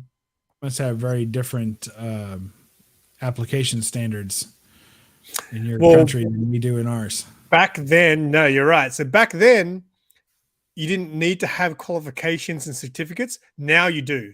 But back then, I got the job, and like I said, I was like a 19-year-old pothead. So, yeah, and I used to show up and work with kids. It was funny. I had a routine though. So back then, I was a pothead. I was also into my fitness, aggressive. I was into the gym. So, good. Every morning, I used to start work at 6:30 in the morning. I had to cook breakfast for the kids before they start school because the parents would drop them off early because they have to go to work. So I did before school care. I'd cook them breakfast. I'd hang out with the kids till about 9 o'clock, and then they go to school, and I would leave. I'd go to the gym, I'd work out and get buff, and then after that, I'd go home and smoke pot, and then have to start again at 3 o'clock for after school care. So I would come back and do after school care, which is exactly why you need qualifications and certificates now. I don't know. I think that's a perfect system. We should be mobilizing this nation's potheads. They really are the people that should be watching these kids. You leave one pothead in a room. You're like, look, you can go over to that trailer over there, every 30 minutes or whatever. For the most part, I need you in here, playing Zelda in the same room with the kids. Right? Have you ever tried to mobilize a single pothead? That's one of the hardest thing you have to have a bag of Cheetos and a pole before you can It was a pretty chill job, dude. I got that job because I started with the school holiday program. So when I first got hired, it was just on school holidays. So school holidays, parents would drop the kids off because they have to work, and it would be like a holiday program. So we'd go to the movies, we'd go roller skating, we'd go do all these excursions, and that's what I got paid for. It was one of the best jobs I ever had. And then I learned that kids are a pain in the ass too. So, yeah, if you sit on them. So the only issue I have is like I would have back in my days, I would have been like a wake and baker. So I couldn't have got like I wouldn't have waited until 3 o'clock when I got back from the gym or whatever. Yeah, well, I had that. So as I got older, I realized that I always tried to get stuff done first before. If I had nothing to do for the day, I'd wake and bake. But it's just like, man, as soon as you do that, you're like, yeah, I'm staying in for the day. So I always tried to get because I remember one time I went to the gym after. So I went gym twice. And the second time I was high and it was not fun. I didn't enjoy that workout. No, you said earlier, like, you get stoned, you'd be like, you know what? Cypress Hill, I just can't tonight. I can't tonight. I'm not going. Yeah, sorry, man. Black Tenacious D will just have to do it without me. What I was really intrigued about the Cypress Hill show was, so you can't smoke in venues here, right? So they stopped that a while ago now. And I was like, how are they going to stop people from smoking at a Cypress Hill show? Like that was the main attraction for me to go. I was like, oh, are they really going to stop people from smoking at that show? Yeah. Yeah, being a security guard at a Cypress Hill show. I did that in Norrinrad for 18 years. I was smoke cones every day kind of guy. And then when I was 36, I decided, not that I decided, I wanted to for a long time, but I finally was able to kick it at 36. And it was hard to begin with. It was hard, but it's a mental addiction pot. So it was just probably my third attempt. I think I was able to kick it, and now the thing is, I'll smoke pot still sometimes now, and I enjoy it now because now I feel high when I smoke it. Back then, you just feel normal. You're just maintaining exactly. A constant numbness. It's got brilliant. So I'm glad now that I'm in control. That's all I ever wanted, just to be in control.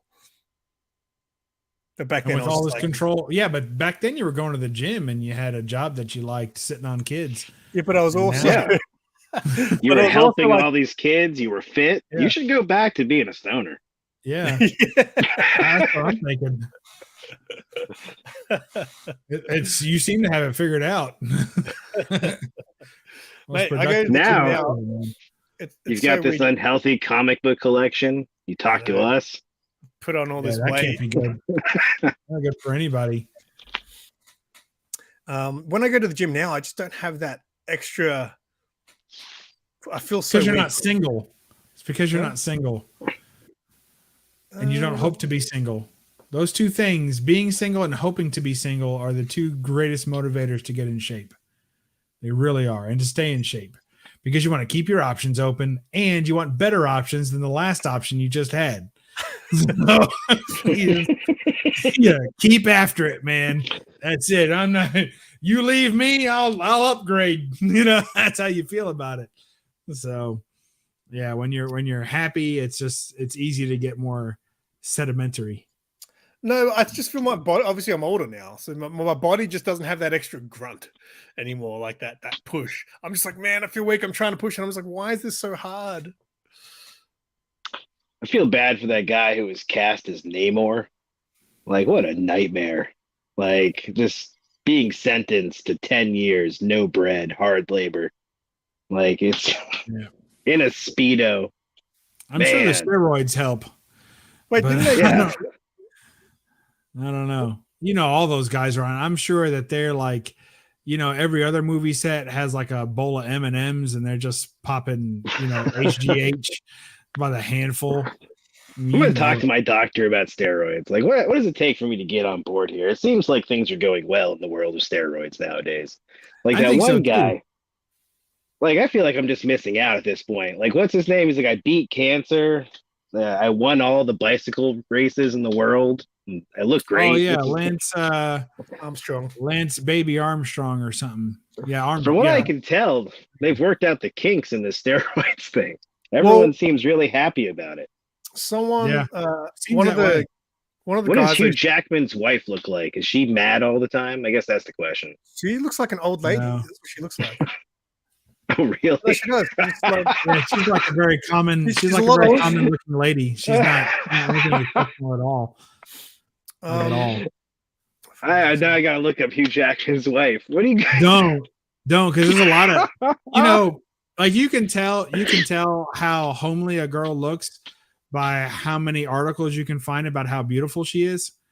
So like if you and what an amazing husband she has. It's like the undertone of all that, the reading between the lines is, wow, you guys really think she's homely. If you're saying what an amazing man he is for being married to her and loving her just the way she is and all this stuff. Like, wow, you guys are really laying it on thick. That's how you know the cover-up's in place. Yeah. I'm picturing one of the Golden Girls now. No, it's not. She's a fine-looking lady. I didn't say she was ugly or unattractive, but she's married to Hugh Jackman. An old lady. I guess he's 50, right? He did call her that. But there's a level of attractiveness that he could easily command from his mate, and she is not there. And it's the same thing with what's that other one? The one that was Bond for a while, Pierce Brosnan. He's another guy who famously has a wife who is more or less normal looking. Now, back when she was younger, she was a model, but then she had all the kids and whatever. So she's just normal looking. I'm not putting the ladies down. I'm just saying, You're just, you're explaining what, reality is to me in a way that's making me laugh. All right, fair enough. A guy. I gotta see these ladies now. That's great. Like, no, good for them. They're the ones who have the Wolverine and James Bond. So yeah. Who are we? I'm not dating Wolverine nor James Bond. So no, I don't think I'd be even good looking enough for either one of those guys. Like, I don't. The ladies or their wives or James Bond and Wolverine, or either all four. I think you're just out of their class in general. Yep. Yeah. And that's a tough class to live up to also, plus men, they say like men get better looking as they get older and stuff, or at least they mature. They certainly look like they have more money as they get more money. So that's helpful, to be attractive to women. And then women, a lot of them at some point, they just turn that switch where they're like, you know what, I'm going to turn to a lot of scientific help to make this look better. And a lot of times it just goes the wrong way. Like, it's too much of a crapshoot. I think if you're a fine looking lady, if you've been rocking your looks for long enough and they've made you money, you need to just be happy with that. Go as gracefully as you can. You made money off your looks when you had them. Now you can just relax and chill. But man, these women, you don't have to be a head turner in your 60s. Like, no, you're totally right. You don't have to turn anymore. You've turned enough heads, I mean, poor Simon's got calluses from some of his crushes from the 90s, and that doesn't mean that they still got to look like they did then. I mean, golly. No, it's true. There's so many like older actresses whose the end of their story is like something that you would see of like a Spider-Man villain. Like science ruined them. Absolutely. It was horrible. Yeah, Madonna. I mean, the list goes on forever. Well, one of mine and his favorite ladies of the past, if you will, Jennifer Love Hewitt, right? And she looks terrible these days, pretty much. She was in that 911 show or whatever it was called. Yeah, I don't think she looks so bad in that one, but she likes to go on like Instagram and show a bunch of videos of herself, like half put together. And it's pretty rough. And you got to figure, living with Jamie Kennedy probably ages anyone a little faster. And, and she's older and she was always cute. See, that's the other thing. Like, if your thing is cute looking, if you're a girl and you made your money off looking cute, it's very difficult to maintain cute later on. I mean, that's tough to do. You can be, if you're beautiful, you can continue to be beautiful, in a mature way. But if your thing is looking cute, like that's hard to keep going. Yeah, well said. Yeah. Well, she looks Look at Trying to think poor of- Simon. Simon went from 12 to 6 in record time. Yeah, like this photo of her, I don't know if she's got no make. She looks like a completely different person. Exactly. She doesn't look bad, but Well, with makeup, Because that's Hollywood, a and filter. special effects, they can make her look more like the woman you wish she'd look like still. that's a filter that she's got there. But this photo here of her and her partner, I mean, she looks decent. Oh, come on, Yeah, that's a focus. lot of filter, airbrush, and fun stuff there. But look at this one. Look at this one. That doesn't look like her at all. I know. That's what I'm trying to tell But you. for 44, she's all right. I'm just going to shut up and let you make my point for me with photographic evidence. Yeah, with the Hollywood money and work, she looks similar to the way she used to, but on her own, it's not. Hey, Sorrow, what's going on? We're just talking about people and things and reminiscing about friends we used to have and new friends we have now. And it's been very cathartic, hasn't it? Mhm. Yeah. I'm just showing. It's getting tough. Yeah, I bet it is.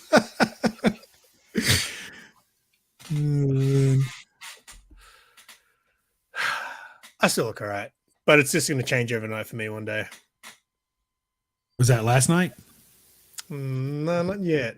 I'm sure one morning I'm just going to wake up and this will be gray on this side. It starts when you meet the woman that takes your hair. that's when it really starts going downhill. When you meet the woman who takes your hair. You haven't met her yet. That's why you still got it. And maybe you never will. I mean, if you stay with the one you got now, and she'll never take it. Or you'll meet a woman who will take your hair, and when she does, that's when you know you're stuck, because you're not going to go find anybody else with no hair. So that's the winner right there. I do not. I prefer you to post non-filtered selfies. Thank you very much. More of those filtered. Do you have any filtered selfies? I don't know. We were talking about you earlier, Sarah. I know that you don't watch Simon's videos unless you're in them, but if you wanted She to, doesn't watch those either. I don't watch She's them. like, Yeah, I but was she's there. If she's aware of what happened prior to your editing. But yeah, so but we were just talking. What were we saying about her? I don't remember. I think Simon found a long blue hair in his shirt, and he was blaming you for it. Who else could it be? You know what her hair? So my vacuum cleaner, stop, like the main head for the vacuum cleaner stopped spinning. Mhm. And then you look in it and it's completely just caught up and jammed from, it's like all this, because I've got a cat as well. So I was like, oh, it's got to be the cat hair. No, it's Sarah's hair. It's all blue in there. So you got to chop it all out and then it'll start spinning again. And then it'll happen again. I've got to chop it all out. And then the last time I chopped it all out, it still doesn't work. What color is the cat? Not blue. All right. I was trying I to wrote help. a comic book about cleaning vacuums. You guys check it out sometime. It's on my Instagram. Oh yeah, whatever happened with that? I remember that was just a few months, or it feels like it was just a few months ago. I guess it was longer, but you had Yeah, a comic working on my book and it was book, funded yeah. in like 2 seconds. Yeah, that's right. It's the most successful crowdfunded comic ever about comic books. That's cool. Yeah, I'm very proud of that. But yeah, You it's on my should Instagram. But there's a whole page about how you like never clean your vacuum from the vacuum's point of view. But yeah, after I've pitched myself here, yeah, I'm talking about that the girl who made you, lose your hair. I have to go help her out right now. So I will talk to you guys later. Thanks for having me, Simon. Good All right, having you, thanks mate. for being here, man. Awesome. It was a pleasure. Take Yeah, later, care. guys. See you, mate. What a hell of a guy he pretends to be.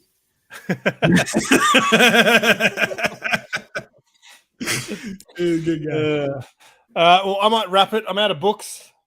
I think I've still got a couple of loose, like in my piles. Randomly, sometimes there'll just be like an unbagged and board book in between them. It's really bad. How does that happen? I don't know. I think I think I put them on top of a pile so to remind me, and then that pile sits there for so long it just gets mixed up with other shit. Who's giving you books without bags and boards? What shop are you shopping at where you don't get bags and boards? I don't buy them all online, mate. I go to an actual shop, and no, they don't. If you're just buying books off the shelf, they don't come in bags and boards. Yeah, they do. What? Yeah, in most shops that I've been to, here in the new If you're world, buying back issues and shit like that, the fucking new release books aren't sitting there in bags and boards. no, they're sitting on the shelf, and then when you go to check out, they'll either give you a bag and board for each book, or the attendant will put it in a bag and board. Do they charge you for that? No. Really? I don't believe that. You don't Like- believe that? No, I Take do. it. Take a poll of the chat right now. Chat, if any of you have an LCS, do you get bags and boards with free, basically bags and boards with each new comic you buy off the shelf on New Comic Book Wednesday? What do you get? Yeah, so a lot of shops here, I think, will charge you like 25, 50 cents. Mark the Cuddy Sark says every issue bagged and boarded. Free Shop bags online. and boards at Bobby's shop. Look at this. No free bags Yep. and boards. Oh, no free bags and boards at my. Oh, okay. So Bobby, maybe he's So in, Mark will give me bags on anything that's any got content, no bags and boards too. Norin Rad Um, says it's free. So I um, guess it's a mixed bag out there, or Mark not. will give me a bag. He bags books that are, like have a foil cover, the ones that will curl up if you just leave them there. So he'll put those in a bag for me, and magazine ones he'll put in a bag for me. But No everything board, else, just a bag. that's just a bag. Yeah, get your own fucking board, Wow. mate. Boards are hard to come by, mate. I've had a month of no bags and boards, and like I'm pretty much used them all almost. So it's gonna be another month with no bags. Now, I've also been to shops that only did it for their pull box customers. So if you have a pull with them, then they put it bags and boards. Now I've seen that too, but almost every shop I've been to does it. All three LCSs around me, every issue is bagged and boarded. Mark says, There you look, go. one shop charges 26 cents. That I see. So even when I buy books online, sometimes when I buy books online, there's an option to have it sent bagged and boarded, and they charge you 50 cents to $1 here. But usually shops here, back issues will be bagged and boarded, but new releases generally not. From yeah, they'll just chuck them in a bag for you. Get your own bags and boards. Oh, okay, here we go. Wow. That's a backfire from way back. You're not still crapping on Perth these days, are you? Surely you've learned your I lesson. said at the start of the show there'd be no talk in Perth because he was one of the first people to show up. So, yeah, it's the only one in my town that does. So 1 out of 4 shops. So there you go, mate. We don't all have the luxury of free bags and boards. Otherwise, know. yeah, I wouldn't have had to have done this.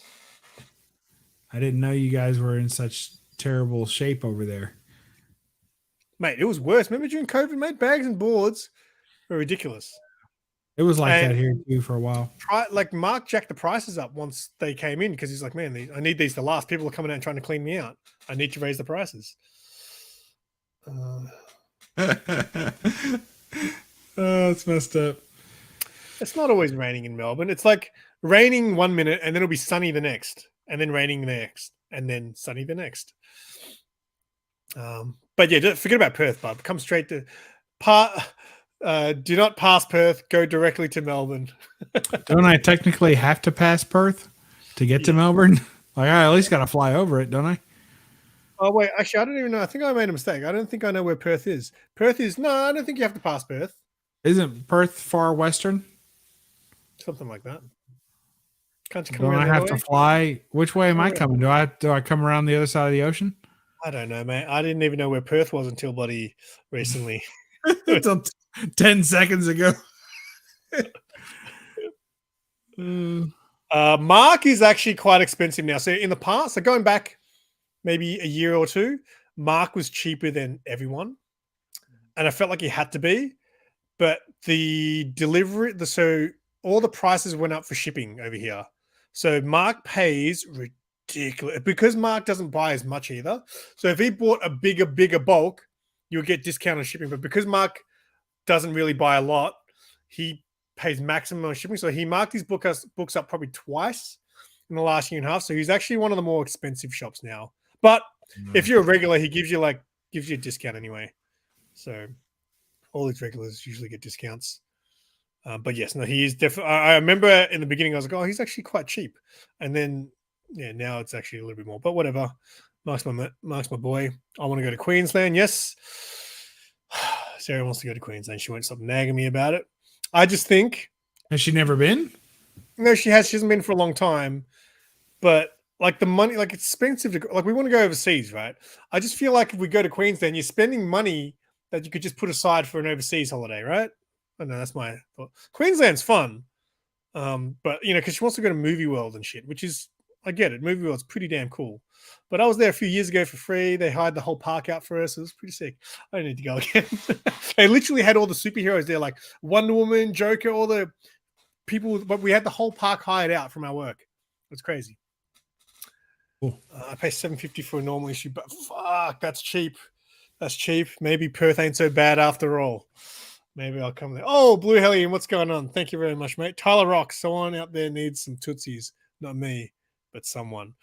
So it's funny. I'm glad Sarah didn't say it, but I was going to schedule the stream an hour earlier than I did. And then I pushed it back because I saw that Remy was on live. I was like, oh, I'll let Remy go live first and I'll go live after him. So I started watching Remy's stream. He's like, oh, does anyone want to come on? I want to play a game with someone. So I went on there. And the game was Guess the Tootsies. And we were like looking at all these feet. And I was like, fuck, I hope Sarah doesn't come in right now. But thank you, Blue Hellion, for these two super chats today. Fantastic. Bris Vegas or Gold Coast? Gold Coast, I think, because I like Surfers Paradise. I do enjoy it. Nice weather. I'm not much of a beach guy, but it's just nice when there's nice warm weather. I've only been to Brisbane a couple of times, but Gold Coast I've been quite a few times. Yes, Movie World. You saw, yeah. So, yes, we were looking at people's feet, and I was like, God damn, if Sarah watches this right now. I don't think I need to go there again. Yeah, I used to go. Gold Coast was like my go-to back in the day because we have a thing down here called Schoolies Week. So, Schoolies Week is like end of high school, your final year of high school. You go somewhere and basically party, right? And Surfers Paradise is a big one. So, me and my high school mates, we all traveled up there, and it was just a big nostalgic thing. So every few years, I used to always want to go back to Gold Coast, but it's so expensive. So expensive. Is it the travel or the staying? I would say just being there, you know, like, I don't know. A bit of everything, I guess. Like, Movie World's not cheap. Is it an amusement park, I suppose? Yeah, it's kind of like a real shit version of Universal Studios. So why is it be a shit version? It's called Warner Brothers because I can imagine how much bigger Universal Studios is. Like, it's fun. There's like it's an amusement park. There's like it's Warner Brothers. So it's Warner Brothers Movie World. That's like Six Flags here. So there'll be like there's like all these like people dressed like people who work there are dressed up as Batman and all the DC characters, and they have like a march where they have all the characters come out and the Batmobile's there. They have all these rides and stuff, and it's cool. It's definitely cool, but I just imagine the size comparison compared to what Universal would be or Disney and shit like that would not even be close. So where are you wanting to go overseas? I want to go to Japan. Oh, yeah? Well, I would love to go to the US. Like, the US and Japan are on the top of my list, but I just feel like the US is too similar to here as far as what I'm going to see there. I'm just going to see people, but they'll be American and they'll be carrying guns on them. But I feel but if I go to Japan, it's such a culture shock. That's what I want. I want to travel because I don't know how many times I'm going to be able to save up to travel, right? I'm struggling right now. I haven't saved anything. But when I travel... Yeah, worked in 3 weeks. Yeah, I want to know. I want to travel somewhere where it's going to be different, where I'm going to be like, wow, this is something that's really memorable. Not that the US won't be, but Japan, I just think is so different. The culture there, I just want to be culture shocked when I go overseas. So I haven't been overseas in almost 10 years now. So I went to Thailand around probably 9 or 10 years ago now. Well, probably about 9 years ago, I'd say. And yeah, it was all right. Just all right. Yeah, I had a girlfriend at the time, so it probably would have been better with that one. But we went to. That was when I was still doing Muay Thai and shit. So I was obsessed with Muay Thai. So like we'd go to like Muay Thai events and stuff like that. Oh, Chad's back. And by that, I mean he's sobered up momentarily. He's on vacation, I think he said. He was leaving 8 to tomorrow. 10 weeks is a long time. Yeah. I guess I just got to. Have you seen his aliens Nerf gun video? Have you seen my alien? I need to go get my aliens Nerf gun. Have you guys seen it? I think you do. Really? Have you seen my Mando Nerf gun right there? I'm thinking about. I want to get the other one, the limited edition one, then get rid of this one because this one kind of looks crap. There it is. I don't think kinda is appropriate. Oh, I don't know. Haven't had a drop. What are you still doing awake then? Oh, that's why he's still awake. What time is it now? Is it like it's pretty late for you guys? Yeah. It's midnight where I'm at, but it's 1 a.m. for him. Wait, so you're not Eastern? No, I'm Central. Oh. One over. An hour west. And what's the other one? There's one that's like really Pacific. That's like they're like still early right now, right? And they'd be like 10 or something now. Yeah, they're just getting off work or whatever. Yeah. No, there's Mountain and then Pacific. Yeah. Too many, mate. Too many. Moving to Montana. Where have you been? Where have you traveled? Who? You. Me? Not a whole lot. I mean, inside the country doesn't count, right? So outside of the country, I've been to Israel, the Middle East, and I've been to Mexico. Is Mexico scary? I mean, I want to say no, but they did try to abduct me while I was there, so maybe. But they try to abduct everybody, so I didn't take it personally. Is that legit? Yeah. Nah, that's see, even America scares me in that sense of like me just being, a tourist going into the wrong place and shit. Well, I mean, it's just if you're doing something that you wouldn't feel comfortable doing at home, don't do it somewhere else. Yeah, but see, I don't feel as bad if I go to a bad area around here. It doesn't really scare me as much. Like, just I don't know. Yeah, because it's an area you're familiar with. You wouldn't go to a bad area you're unfamiliar with and take your chances. So don't do that somewhere else. And if someone tells you shouldn't go over there, what's the harm in believing them? If I get into a bad area, can I just yell out to someone, say, "Oi, have you got a gun? Help me!" No, because if they know you don't, then it's too late for you. In Texas, you can carry, can't you? Is it Texas? Oh yeah, yeah. I mean, yeah, you can carry in Texas. Yeah, Mexico can be scary. Just stay at your resort. That's true. And the resort is nothing like the outside of the resort area. But it's fun to do the cultural thing and walk around. Do it in the bright of day where you see other tourists already. Like you don't need to just start walking down a street and see where you wind up because you may not like where you wind up.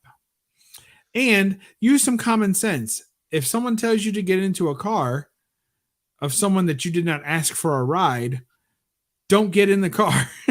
That happened in Thailand too. So we didn't get abducted, but like we asked this guy, they've got the can't remember what they call them, but the guys who like ride you around in those little tuk-tuk or something like that. It's like a little gondolas. I think it's like a little motorbike, but it's got like a big carrier on the back, so it can sit 2 people in there.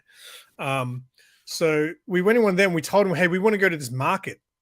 So we tell him where the market is, and he goes, "Yeah, cool." And then halfway there, he goes to us, "Hey, the market won't be open, right?" And we're like, "What?" He goes, "Yeah, it won't open till later. I'll take you to this other place." We're like, "Okay." So he takes us to this suit place that makes suits.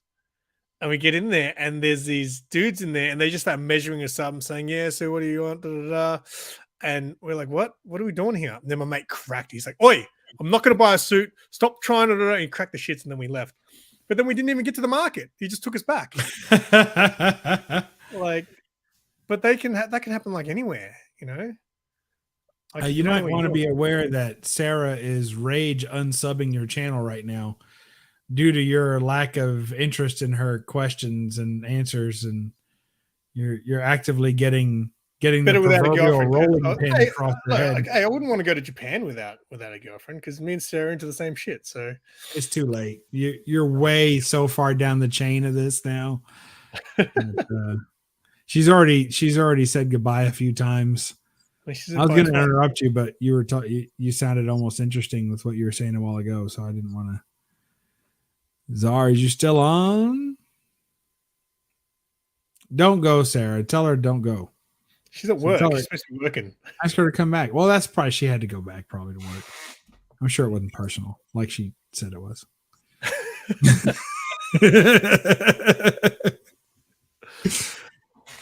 One of my friends went to Mexico, and he was leaving a club one night, and someone came up and hit him from behind, and he woke up in a hospital, and he lost hearing in one ear. Oh, It's pretty crazy. that sucks. Yeah, I don't care if I ever go to Mexico again. I didn't like it. It wasn't for me. I mean, I had fun at the resort because I'll have fun wherever I go, but it wasn't really my scene. So yeah, I don't care to ever go back. I'd still like to go to Canada. I'd like to visit Canada, and there's tons of things in America I've not seen. So I've never been out to the West Coast. So I'd like to go all the way out to the West Coast. That would be nice. I'll set that up someday. I'd like to see California. I'd like to go up and see maybe, somewhere a little further north, like Seattle or something. I'd like to go up there. I've seen a lot of the East Coast. So How different is Canada from America? I don't know. I haven't been there. Are you not even listening? Yeah. I'll be I don't know how different it is, but I would say it's pretty different. So we'll see. Different enough that I think I'll know that I'm in another country when I'm there. Bless you. Did you hear that? Did I mute it? No, I didn't. You didn't mute it. I heard it. It was loud. I think you shot something across the room. I saw one of your pop figures get knocked out of the wall you've got there. One of them just shot out.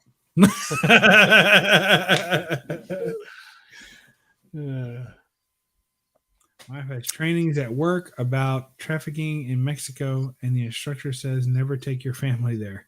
Yeah, that sounds about right. Yeah, it scares me.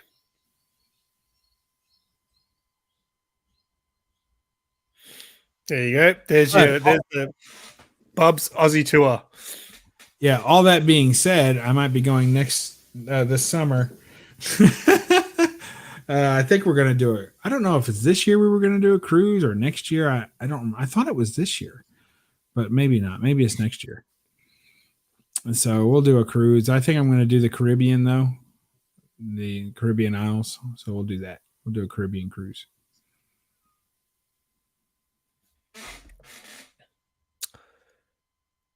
What? Down here, a Caribbean cruise? Yeah. That should be nice. Jukes is coming to Australia. I wonder if he's going to ride Carolina Chris's handlebars all the way over. That's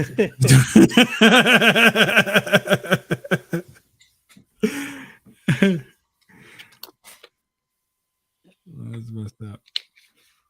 All right, I'm going to wrap it. Try to get something done today besides sit on this chair. Oof. I spend a lot of time in this room. Like now that I work from home, I'm here all the time staring at the same screen all day. Do you have a laptop or anything? Me? Yeah. For work? Yeah. I have like a Surface Pro tablet, Microsoft Surface Pro for work. So it's dark right now because I shut it off, but I have it hooked into my screen system. So I have one big screen here. I have a small screen over here. And then I have the tablet. So when I'm working on 3 screens, and the big screen I split in half so I can work on 4 screens. And I'm still juggling stuff when I'm working. It's a lot of crap. So fair enough. All right, I'm going to end the stream. Thank you, everyone, for hanging out. Thank you to the super chats. That was nice. And yeah, they're rolling in it now. I think I might. You I know think what you should do with the money? You should go to Hollywood World. You should go holiday in Maybe Hollywood World. in scenic Queensland. Yeah, we'll see. We'll see. All right. Have a good night, day, wherever you are, and keep it simple.